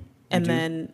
But you had an engineering contractor for a much larger amount. Correct. Right, So there's in the savings past. there. Yep. And then we didn't have the public works role filled for the year, so there's some Correct. savings there Right. that we should actually have in '27, because the role, I'm not going to jinx it, so I'll stop saying the sentence. We all know where I was going with it.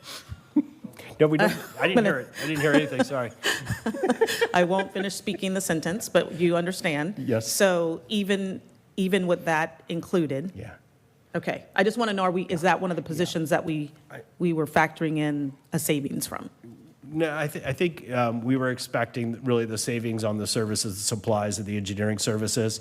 I think what you got this year was, we got engineering services this year pretty much for the cost of the public works director vacancy. Okay. But that's 26. That's the 26 story, right? The 27 budget does show the public works director filled, and probably a reduction in some of those works, but not an elimination of that work, but certainly down from where we were when we had the engineering services contract. Okay. I think one of the big differences too moving forward with the engineering services contract is working as needed. And a lot of that work can be attributed to certain funds. So if they're working on the road project, it's going through there, not the general fund. Whereas when we had multiple people in the last couple of years, a lot of that was coming general fund, and so it was a bigger hit to that fund. Okay. There was also a lot that we were paying for in that engineering services contract that the public works director will be able to take on. A lot of the clean water meetings and a lot of the transportation meetings and a number of things that we were paying a contractor to attend. We will have staff and staff hours to do that. And I've come to believe and understand how many hours that is for all those programs. So that's also kind of really changing and being reflected in that 27 budget as well. It's like going to the MPA meetings. But the bottom line is that using a staff person as opposed to the contractor is a reduced, right? Absolutely. Yeah. Okay. Hourly, just the straight hourly rate, even if we wanted to add 30% on top for Benny's, it's a considerable savings. May I ask just a quick question, and then I think I'm done asking questions? On the numbers that you have in these slides, like the larger numbers, is that from this detail here? Yeah. Yeah, great question. So, and I don't know if I included fund balance in the detail sheet. I don't see a balance at the yeah. bottom of them, but I'm curious if that's where the numbers Yeah. came from? They come from another table inside that same workbook, but it's all based on that same data workbooks. So you're going to hate me, but I'm going to tell you anyway. Okay. The rows don't line up. They do line up by account number. Okay. Yes, go across with the line items. We made sure that the line items, the account codes lined up. That's why there's skip lines. So I'm looking at page 7. Okay. Unless we missed one. Well, actually, we should start on page 6, because that's the first one I found. Sorry. Okay. Where are you? Let me see. Hold on a second. I was doing this at home with my ruler. I don't have the ruler here. Okay, nope, go to page 7. It's one that's got, as soon as we start putting OT on is when it gets messed up. So hold on. 8, page 8. Better than page 1. It's page 70 in the packet, I think.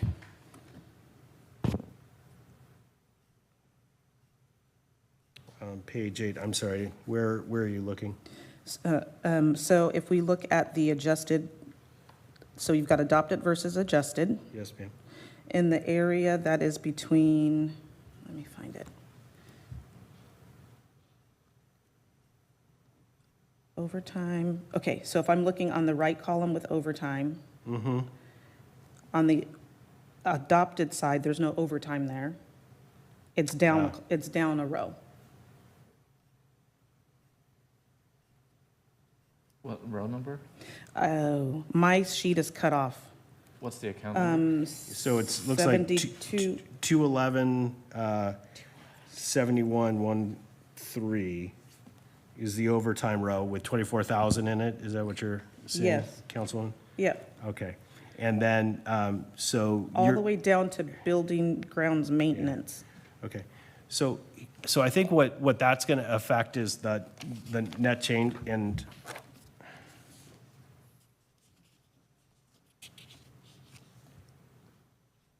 we went over this thing 100 times and missed that one.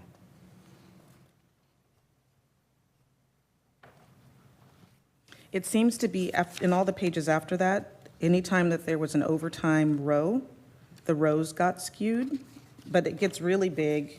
I'll just show bigger numbers. If you go to slide 72, so page 10, and if you've got them by the fund number, then maybe it's okay on your side, but when I'm looking at it, look all the way over to the right in the difference column, Yes, sir.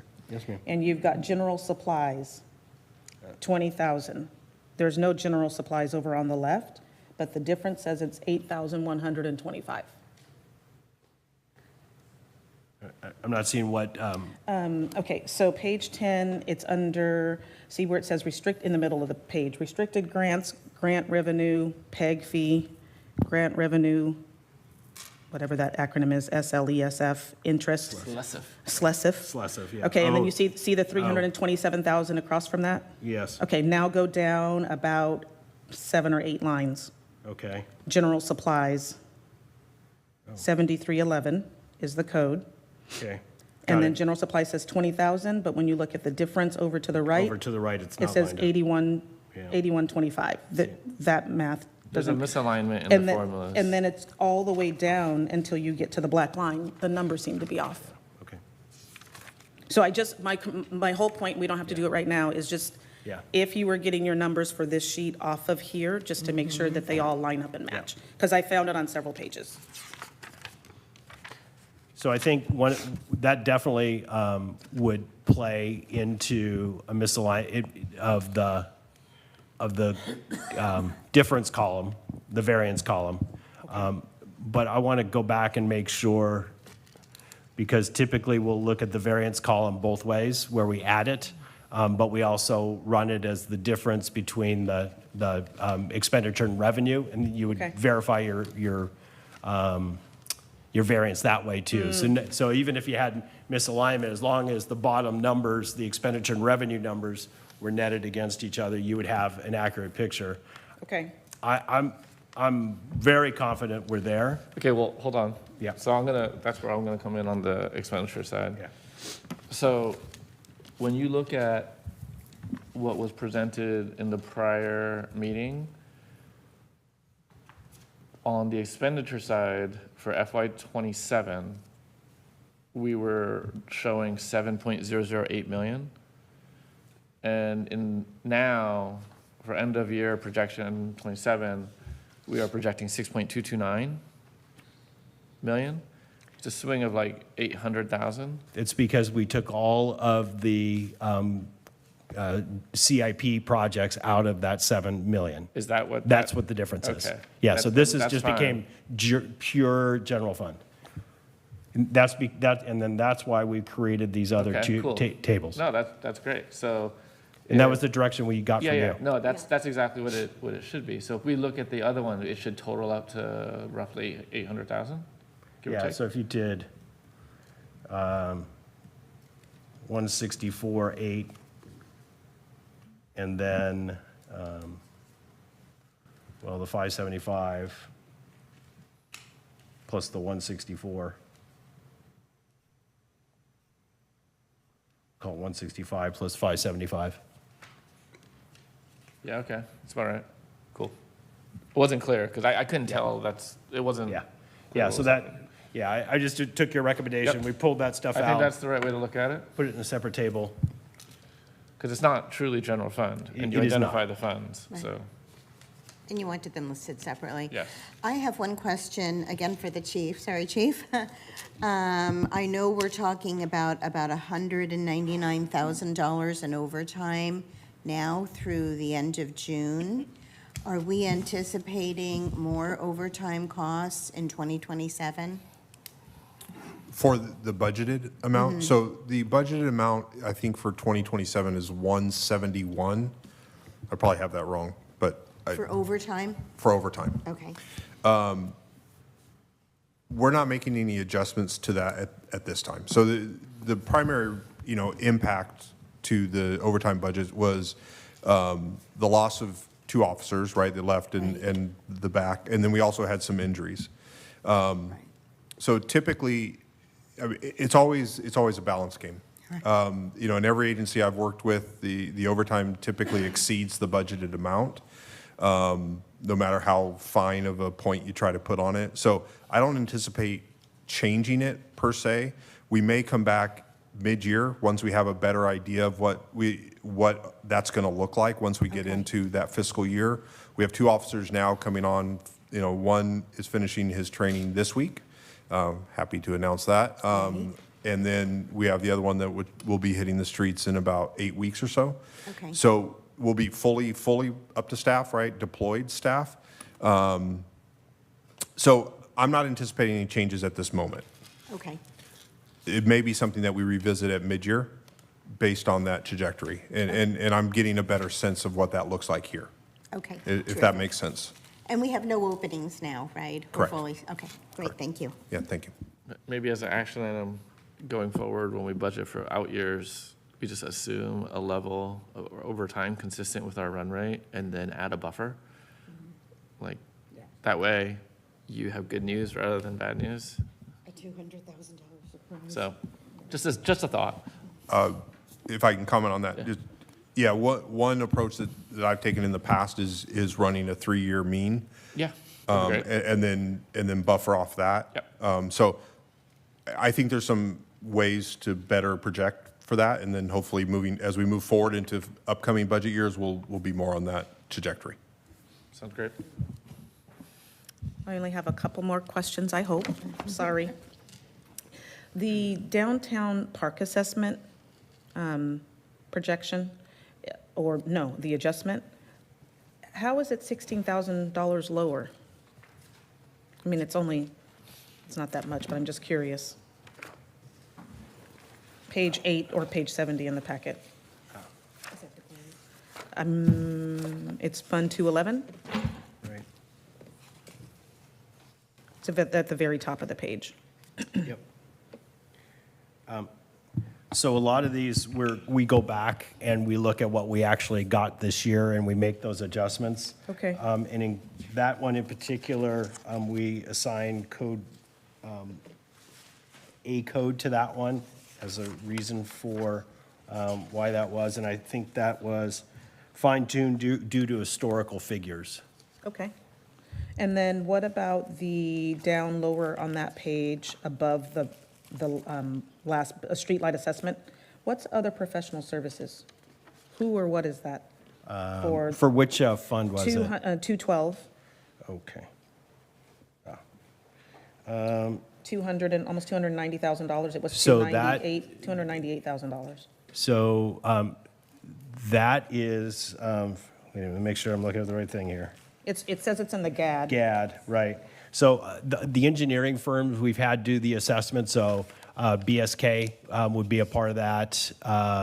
The engineered soils repair that you just approved, that'll be a part of that, because those are all just other professional services. Okay. So can't think of any others in the GAD that we've brought to you at this point.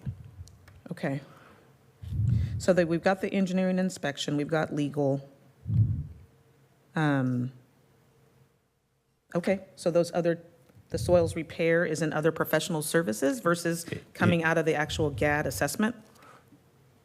It comes out, it's paid from the GAD assessment. The Okay. revenue source is the GAD assessment. It's an expense of the GAD. Okay. It's an other professional services. That's just the name of the account. Okay, But it's an expense of the GAD. okay. All right. Yeah, we use that same description. It's basically our contracted services. Okay, and then the project cost, that's in a different district. And then the only other one that I really am curious about, in the LMD, how are we going to have less contract seasonal labor? So the contracted seasonal labor, we've been cutting back, and that's what has become our seasonal workers that are employed by the city of Clayton. So we shifted this past year, when we shifted away from a temp service, that's what you saw there. Okay. So the number going down is the result of the implementation of, and we didn't know that when we made the adopted budget last year. That's something we implemented last summer, was the seasonal program. And so that eliminated the need for seasonal labor from the temp agency. And that's why that number's gone down. I still don't understand why the labor that you have, why it's not coming out of the LMD if Because that's they're where now in salaries. So we've increased the salary number. It's not contract anymore. There's seasonal workers that are employed by the city. So it's in a salary line item. So it's up above. Correct. Thank you.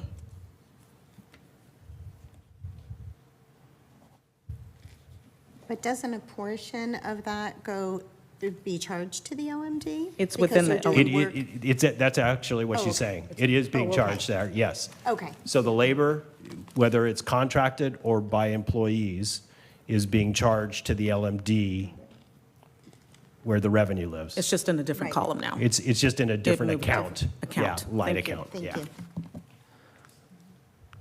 All right. And I think that points to the importance of the LMD, right? Got that. I mean, yeah. And renewing. The assessment piece. If we didn't have that, we wouldn't have the labor. So just to kind of bring us back a little bit, the staff report doesn't have a recommendation, but in the deck, there's a recommendation to approve the FY '27 revisions, including the augmentations. So so I'm understanding this correctly, the FY '27 revisions are represented on page 80 of 83 on the deck, which are the column that says difference adopted to adjusted. And so it reflects an increase in revenue of 4,719 and a decrease in expenditures of 339,172. That is what is being asked to be approved. You are correct. And then the augmentations, where is that detailed out? That is, oops, shoot. Yep. That's these two tables here. These are the augmentations. Okay, great. So these are the some reserve fund spending, some CIP spending, some other source spending. Here, and these are consistent with everything that we discussed in the past. These are like the list of projects that we're going to be doing in '27 and maybe have some carryover, who knows, to bring us more current on a lot of our infrastructure safety Correct. stuff. The things that you presented earlier in the staff report, like the signage and all the other stuff, is that also encompassed here? Because I think we talked about those in the same context at some point, but I'm not sure if they're here as well. They are not necessarily here. Some things are, like the pavement plan is here, and we Yeah. talked about that earlier, but having to buy new stop signs, having to paint here. all that, it's not really here because we haven't really priced that out. So we're gathering estimates on those things now to add to that. So we're going to come back at a later time for more '27 stuff? I believe we will have to. I mean, unless we're going to delay some of those to 28. No delays. Understood. Okay. I just want to be clear on like what we should expect. Yeah. No, that's good. All right, cool. I'm good. I just have one last question. Why is GIS marked off? Yay! Somebody noticed because it was going to be on there twice. So it was in the CIP already, that you approved in last January. And then we had also added it to that other piece, and so I just took one of them off, but I wanted to leave it on there just to be faithful. And they're different amounts. And there are different amounts. I kept the higher one, I'll just be honest, so. I don't see it. It's on the same page, second or third line from the top. Oh, because my page is cut off on my printout. I see it now. Thank you. Okay, other questions for staff? All right, public comment? Seeing none, close public comment, bring it back to staff. So we are being asked to approve FY27 budget revisions of, 26 and 27. no, just 27. Oh, no, 26? No. 26 is,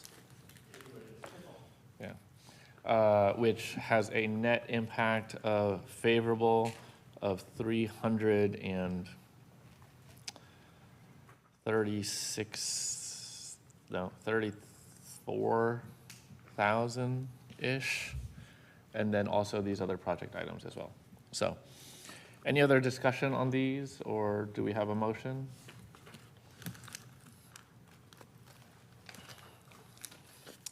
Looking around. I'll move for approval. I'll second. Okay. Who take take the roll. roll? Yep. Councilmember Diaz? Yes. Councilmember Trupiano? Yes. Councilmember Tillman? Aye. Vice Mayor Ania? Yes. And Mayor Juan? Aye. Okay, motion carries 5-0. All right. Thank you. With that, we move on to our final item of the night. This is item 7D, a discussion on the transaction and use tax, or a sales tax is a more of a colloquial way to say that, and the landscape maintenance district assessment renewal. So I will take this one because I asked for this to be on, and the reason why I did that was we've had a lot of discussion here at council and several meetings talking about this, but I had concerns that we weren't having we didn't get to a place where we were presenting a cohesive message about what we needed to do to get from here to there, and what types of information that we wanted to see, both presented to us and presented to the community. So rather than kind of like have individual phone calls with everyone, I thought it'd be worthwhile to have a discussion here. There's no agenda item, or there is no content in the agenda item. It's just an open discussion. There's no action either. There's just a way, I want to make sure that we are comfortable with the information that we've been presented, and if there are additional information that we want or that we ask staff to present, we can communicate that to them in this format so that it's, all okay with Mala. And then when staff comes back at our next meeting, because I think at our next meeting, staff is going to bring back draft language for both of these things, and I want us to be in a position where we're not saying, hey, I need more, or this isn't what I was thinking, whatever. So I just want to be able to give guidance to staff. If you are completely comfortable with everything that's been presented so far, then you would have no comment here. But if you want something else, or, because I've heard a lot from the community, hey, you guys want to do this thing, and I don't understand why you would do that, or like maybe this isn't, either that's great or that's terrible. But for whatever that happens to be, if you heard from folks that they need more information and you want to bring that forward, this is just an open discussion to do that. So that's my intro.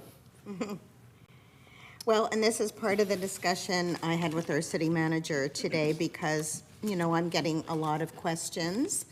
And I want to make sure, that we're all on the same page. And at the next meeting on May 19th, we're going to have a deeper dive into this. One of the things I asked Chris today was, I hear a lot of people throwing around this $7 million. You got $7 million. You got $7 million. And why do you need more money? And why are you talking about a sales tax increase if you've got so much money? And I think We just need to illustrate that some of that 7 million has obligations around it. It's earmarked for certain things. And I would like to see us, and maybe we can define this more on May 19th, what we think is most important for us to use the 1% sales tax for. Are we gonna, is it earmarked for something specific? Are we gonna be generic? Are we just gonna say infrastructure? But I know we all had some ideas in mind, like extended library hours. The library has been asking for extended library hours year after year after year, and we've just never been able to accommodate that request because we don't want to take it out of reserve. That's a finite fund. It has to be some kind of ongoing revenue source. And so I think that would be a great use of the 1%. So I think that's what I would like to see, like, explain really all of our buckets. What do we have in reserve? What do we have in reserve less? We did some of that tonight. Less some of these projects we've identified. Why we need the additional 1% and some of the things we'd like to use it for. I just want to raise the concern about what we would use it for. I think the discussions we've had so far have fashioned this as a general tax. Right. So it would go into the general fund to be used for a variety of things, and I would not want us to have a list, unless you would like this to be a special tax, where No. we list out specifically what it's used for. No, but I think I just hear a lot of people saying, I still can't understand why the city needs more money when you have so much money sitting around, and it really, we're not going to have that money forever. There's going to be a point where we're exhausting our reserves, expenses are going up, salaries are going up, and, but I also think it might be beneficial to say we might use it for certain things. Maybe we can't do that, like extended yeah. library hours. I think rather than, I would not say that we would be tied to any specific action, because Right. otherwise it would not be a general tax. However, I do think it would be appropriate to say these are the types of things that the general fund does. The general fund supports our public safety services. It supports our library. If we want to make sure that those services are delivered, though this is a thing that supports that, including the potential to increase those services, such as library hours or better equipment or things for our public safety officers. I think that's a totally fair description without getting us tied to a specific item. And if we're making requests of staff to say like, hey, can you bring back language that we can package that says something like what I said, but probably better, that talks about these are the potential things that this would support. Because anytime we are asking someone for money, they're gonna say, well, what am I buying? And I think that's a fair question that we should have a good answer for. So, I turned it on a long time ago, sorry. In agreeing with that, could you also point out things that we can no longer offer? If this weren't, in X number of years, we might not be able to offer this, this, this, and this. I think Like in the- austerity yeah, measures, In the you same know what I general mean? sense, I would Yeah. say the same thing. That's- yeah. Like, if the city is unable to raise sufficient funds, then there's trade-offs and prioritization that needs to happen, and things will inevitably go away that currently exist. Mm-hmm. And that will be a policy decision, but you can also have the same type of discussion saying, here's our buckets of cost, and it's not gonna help us much to stop buying pencils, but it's gonna help us a lot to like lose, 3 FTEs. right. So one of the things that we have kind of ready to go is I've created a newsletter around finance, talking about all of these things. We call them opportunities. There's opportunities in front of us. When you hear you have $7 million, just live on that. Well, it doesn't last forever. So explaining that. I pay $10,000 a year in property tax, you're getting all of my money. No, we're not. This is what we're getting in property tax. So it's informational in nature of what it looks like and what the city receives from property tax. It's informational that what we're looking for is support in operations because we're running a deficit. and the deficit will continue. And eventually, the $7 million becomes $0. What is that time frame? That's something we were waiting to land the plane tonight on the budget, so we have those numbers, those projects, plug those in, and then we can add that into the newsletter and get that sent out hopefully by the end of this week. Explaining the LMD, the importance of it, how it was created, why it's there, what does it do, all of those things, just information so people understand. You know, if you've only lived here for 5 years, let's say, you're not sure what the LMD is, versus somebody who's lived here for 30 years, you're quite familiar with it. So going back to the base level of all of these things and providing financial information, giving the community a clear picture of where we are financially, and yes, we do have reserves. That's a great thing. But we're also programming some of them this year. We may need to program some of them next year. We don't know. There's other projects and priorities, infrastructure projects that we really need to look at.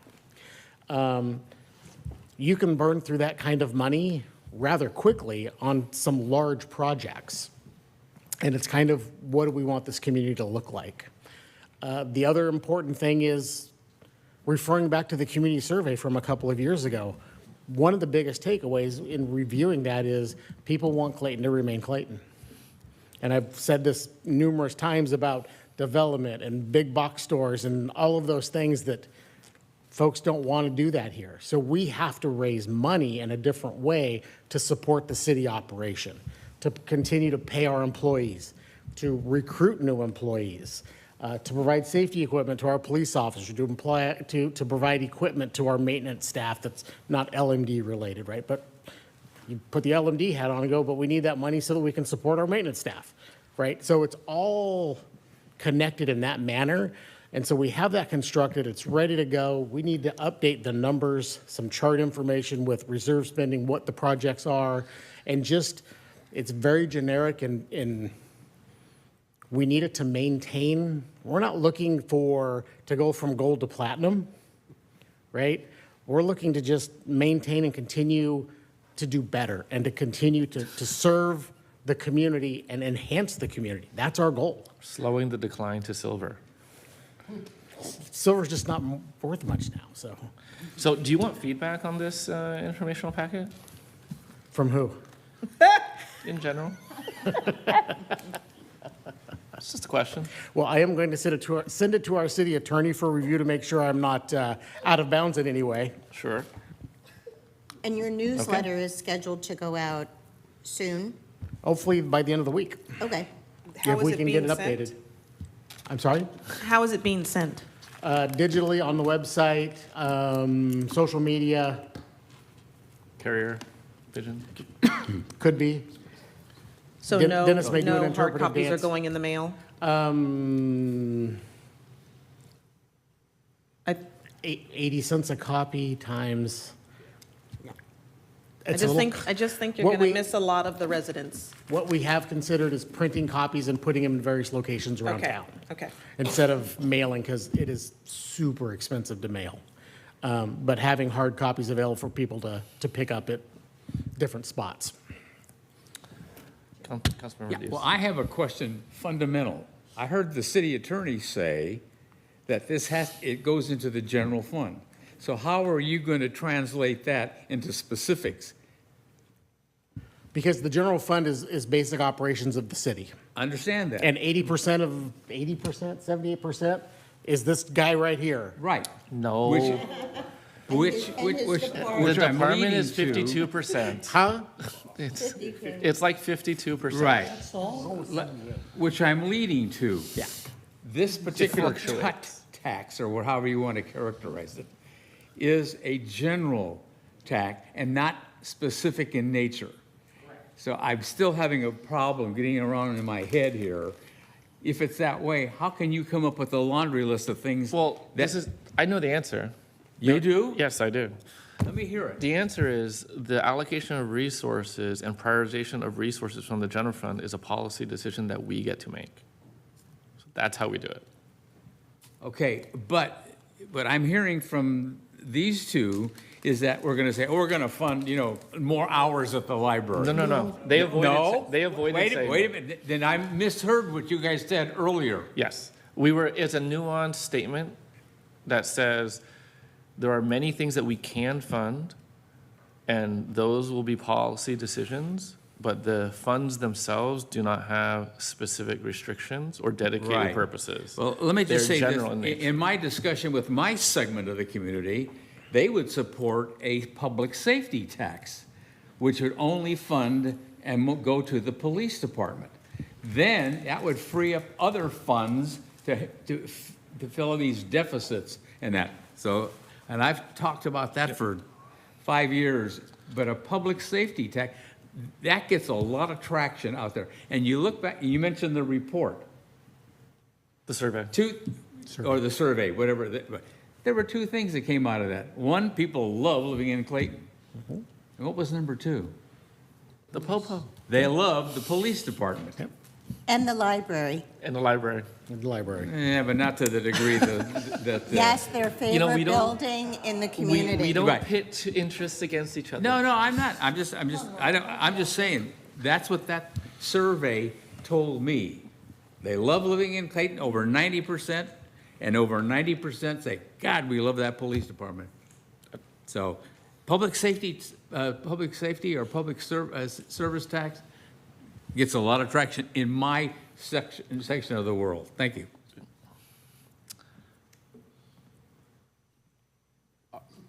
So for me, telling the story, I think from staff is like really important, like how we tell the story and how we got here and the drivers I think it's a very straightforward story, but it's not top of mind for folks. But once you hear it, I think it inherently makes sense. And so making sure that we have that fact pattern, and it's a math problem, essentially. It is our revenues are fixed and limited, and our costs are not. And Correct. it's very easy to see the history. And so just kind of like a couple charts that Yeah. are nice and pretty, Yep. that just show the divergence, I think that goes a long way. I like the idea of like, what are the consequences if we don't? Consequences may be too strong a word.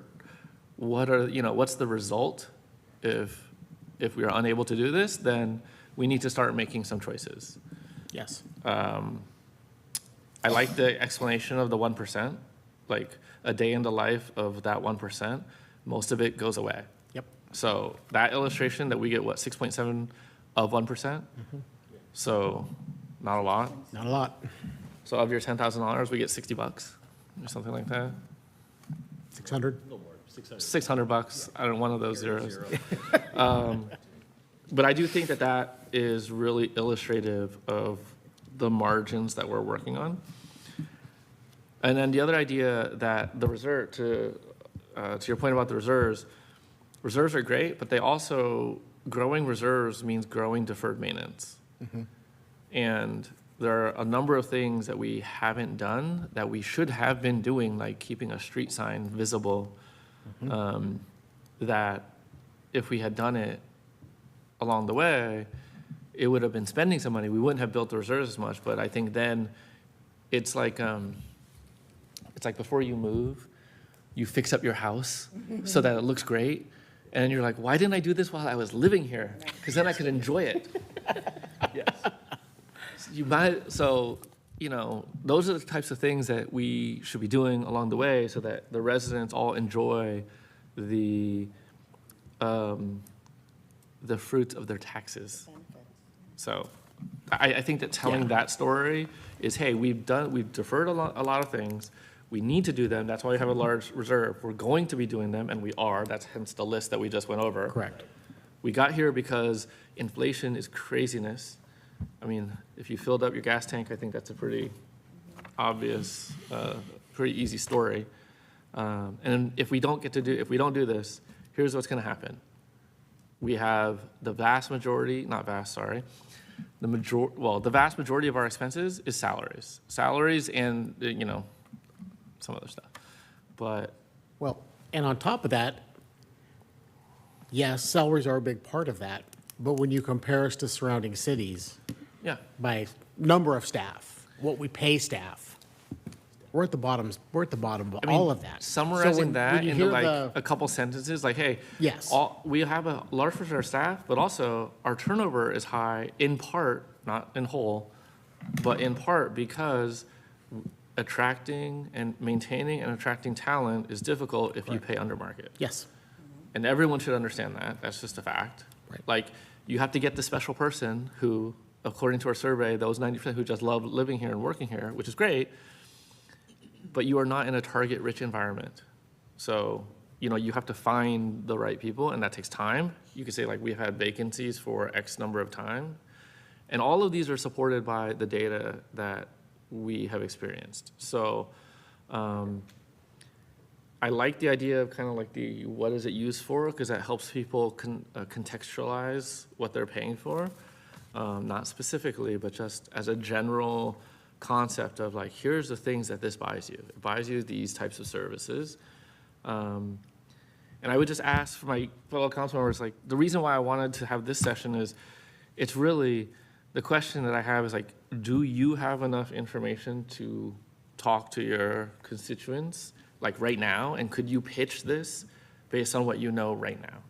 Mine? And if- No. Yeah, and if you can't, then Can't. if you I can't. cannot, then I think it would be beneficial to get you, all of us, to the point where we could. Okay, I want to get back to one point that the city manager made relative to and it's all centered around the reserves. We've already authorized to spend it down to 40%. No, No? we have What did we, set, then what's the 40%? we have set Explain a that to me. policy that the minimum reserve to maintain is 40%. But Okay. there is no authorization of Okay, spending. okay, in his little talk, and I'm not trying to, target you, but I want a clarification. The reserves, we're going to be using them. A portion.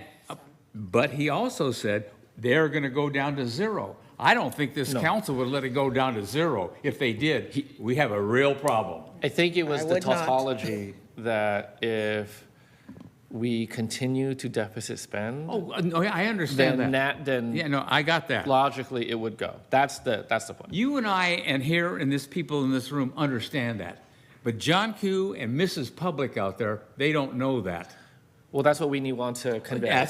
That's why we're discussing it now. And I think that's why you brought it up It and is. put it on the agenda.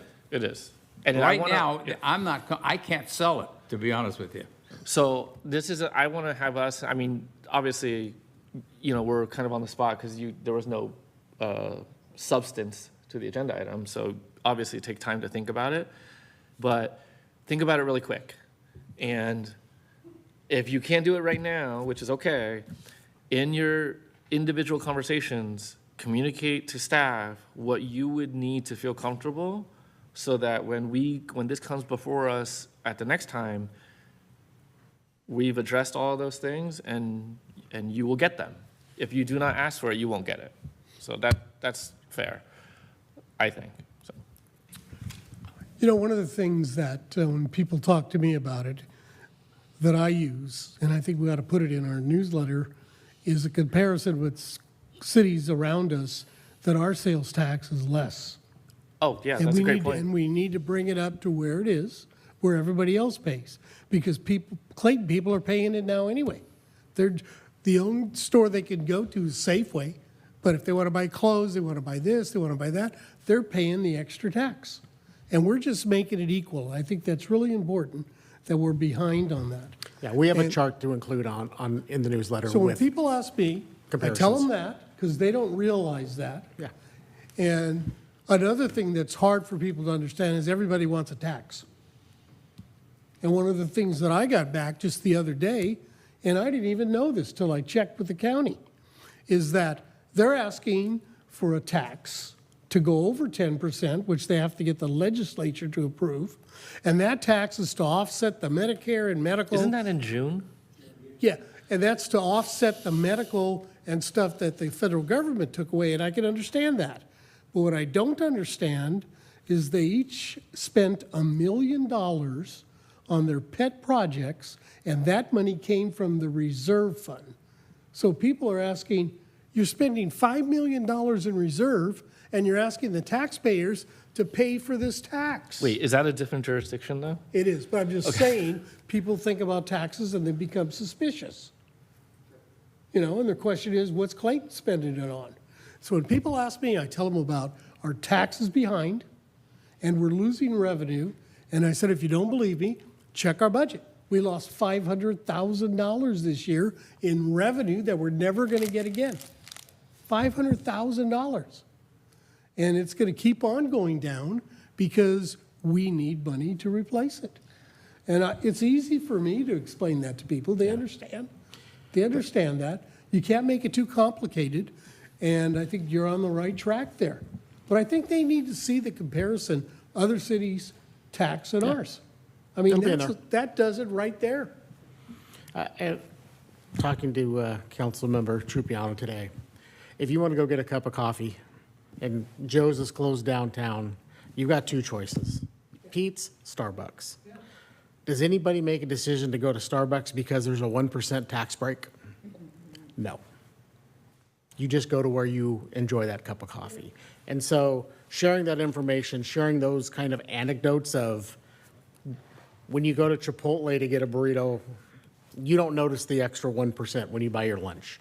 I don't get enough like in my burrito. Well, and the other thing that we talked about today too, you just reminded me, was I know that HDL came back with a reconfirmed assessment. Was that recent? It was in his city manager's report. And we talked about not just preserving that whole 1%, it was automotive sales, and what was the other thing that you mentioned today? The biggest area that we're going to see growth in is online sales. Online sales. So your Amazons, your TikTok shop, and all of those things, Chewy, that's where, and we just got a report that showed growth for Clayton in that area. So that 1%, as we see that growth become, hopefully continue. Can we map that? Like, is that disclosable information? Growth or like sources? So we do have sources, yeah, and we do have a disclosable list from HDL. Yeah, they give us some stuff that I think is fit for public consumption. Yeah, it's like the top 25 And tax we were one of the few cities. But not in order. Yeah. We were one of the few cities in the county that was showing growth. Positive, yeah. In the online sector. Yeah, online sales. and so it communicates to folks, hey, it doesn't impact a lot of your behavior, and we're going to be able to capture things that really just help the city in its very incremental. I don't know.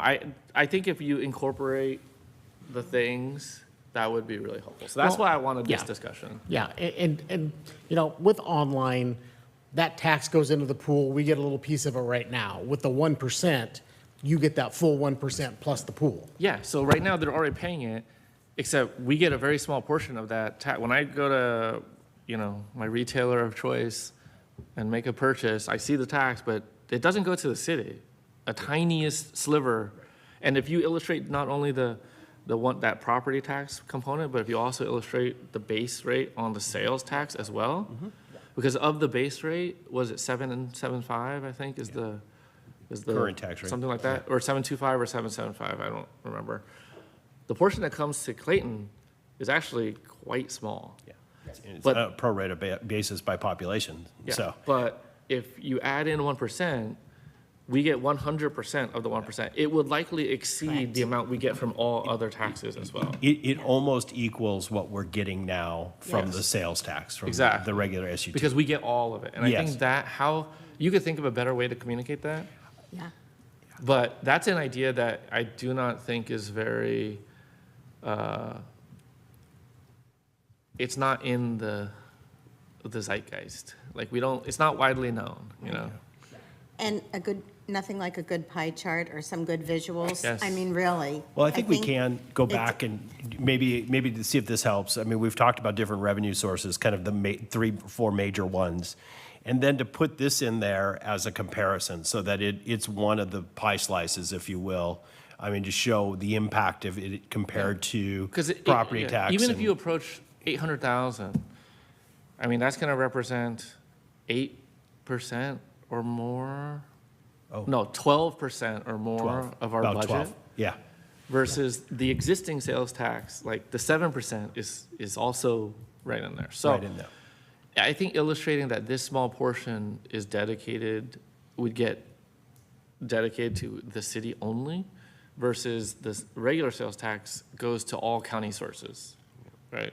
So, I just want to mention another tool you have at your disposal, and not to go into it too deeply, but you do have direct argument in support of the measure that you get to publish inside of the voter guide, and really to be able to lay this out. You don't have the word limit. You have a word limit, but it is much larger than the word limit about what the ballot measure actually says.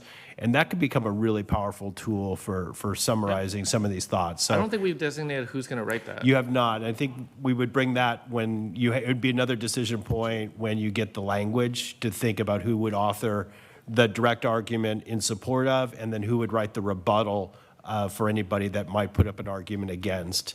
And those become really key messaging opportunities in that regard. Yep, I agree.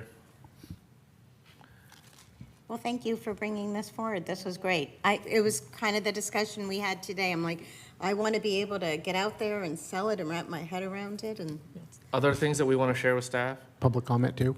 I'm not there yet. The only other thing I can, just to reiterate in the newsletter too, is if you can, and I think you already said you might be doing this, is the deferred list, some of the items that includes. Yeah, that'd be good too. And then really stressing that the LMD is sunsetting and going away and what that means. Like what $1.2 happens- million. And what happens with that funding, and we have no other source for that. So in both things, the reason why we need both of these to pass. Okay. Okay, public comment? No, I have one more question for my council members.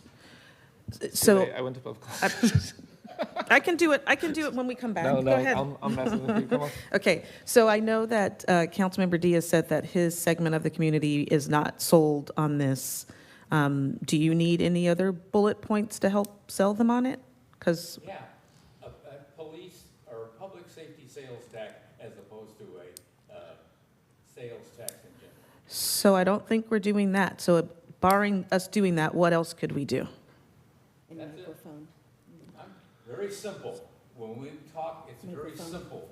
Use Your mic's not on. And I think, so Mala, if we were to do a public safety one, that's a specific, like that's a special tax. It's no longer a general tax anymore. That's correct. I appreciate, though, what the council member is trying to stress is that we have, I mean, it would help alleviate taking the general fund money for the police department, but Well, what it would do, I mean, money's fungible. So what it would do is you'd funnel it one way and then you would decrement the other way and you would do the exact same result, but then you would need to get a greater voter threshold to pass it. that's what I was going to say, yes. So I just, before we left, I'm just curious if Councilmember Diaz himself is okay with the general tax. Are you okay with the general tax, or are you fine with it? I'm Your not microphone, committing your one mic. way or the other. I'm not committing one way or the other at this time. It's not up for vote now. No, it Right. isn't. I'm just saying, in I'm order not- for you to be I'm able, not committing right now. I understand. How many times do I have to say it? I don't want your vote. I'm trying to understand how to help you swallow it more. I told you how. Okay. Make it a Okay, public say less. safety tax. The people that I talk to, because they're part of that 94% that love the police department during the Cloven survey. That's bottom line. let me comment on that. Please. I'd like to comment on that. I understand where he's coming from on a police tax, and I've seen cities do that, but that's because of unresponsive councils. And people get fed up when the council is not responsive to the police department. But that really hurts the city by doing that. Even though they get more money in their budget, that public safety tax then becomes something of itself that has to be voted on. And who does that voting? I don't think it's the council. Is it the council? I thought it was a special commission that did that. So the council would have to do that. and it could cause all kinds of issues, but we're not at that point here. We're not at that point. I mean, it takes 66 and 2/3 vote, you'd get 90 here, if we put that on there. You get 90. But that's not the way to go right now. I think one of the other cautionary tales of using, especially a sales tax for something that's super important to the community, is that what we do know about sales tax revenue is it does this. And if you're going to bank your priority for your community on revenues that are going to do this, that's a risk. You're either going to have to go back and backfill when you're in the dip, and that's going to cost something else, perhaps greater. And so it's always a tough trade-off to do that when you're dedicating specific funds for that general purpose, which public safety is still a general purpose, when you have that kind of ebb and flow with tax revenues, especially with sales tax.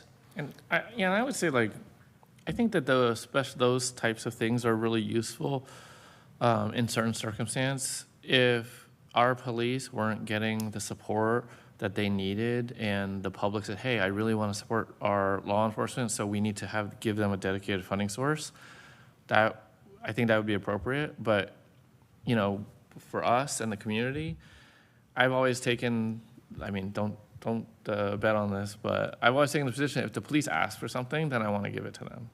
So I don't think we need the dedicated funding source, because all they have to do is ask, and we'll try to support them in any way we can. So that's kind of like my thinking on it.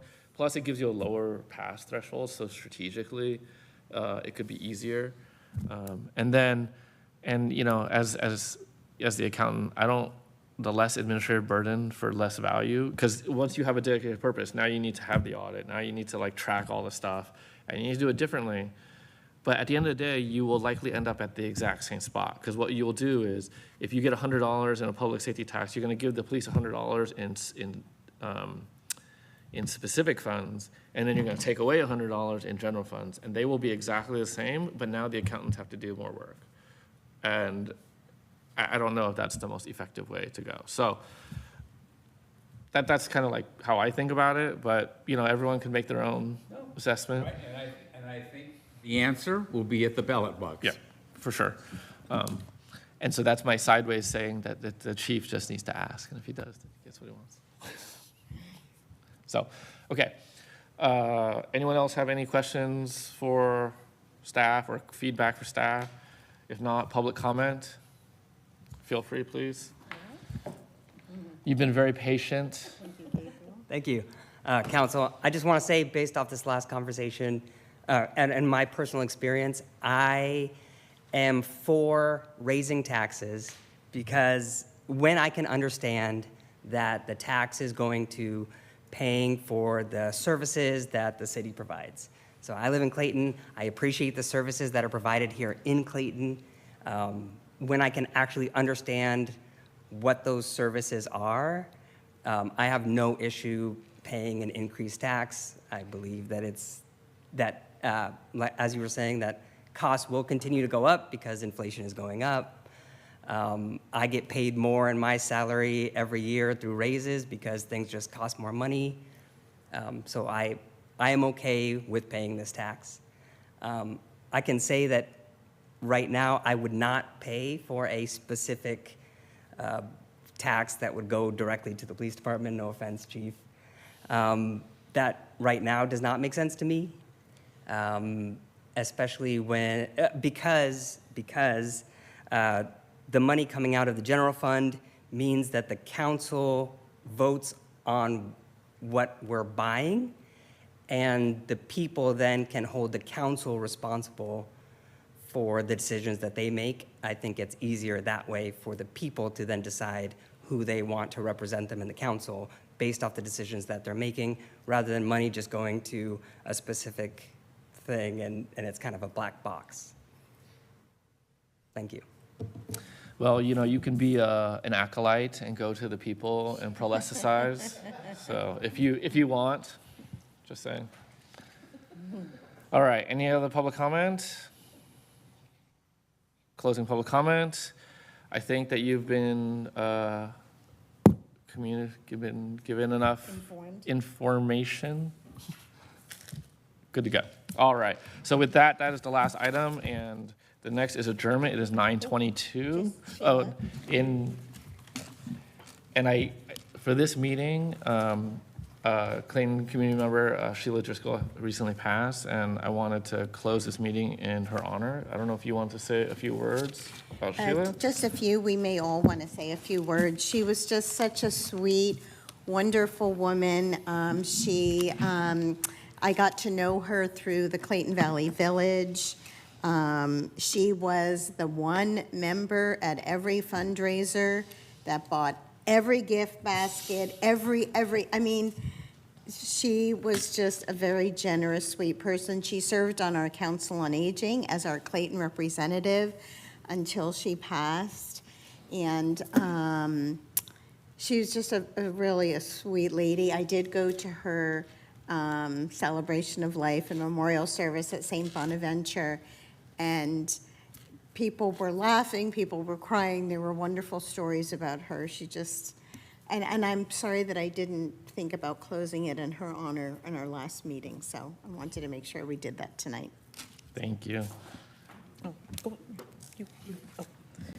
I would concur. Sheila, she was a force. She seemed super meek and quiet, and as soon as you listened to her, she was witty and quick, like cut you to the quick, but in a funny way. She had a great sense of humor, and I met her through the CBCA, and really enjoyed the friendship that we had. When I met her in 2016 is when I met her, so about 10 years ago.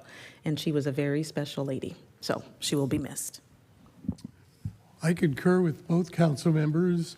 I knew her through CBCA, but my wife knew her through the Clayton Valley Women's Club. And she was very active in there. And my wife and her worked on various projects together. And I know my wife truly misses her. Okay, and with that, I will adjourn the meeting at 9:25. Thank you.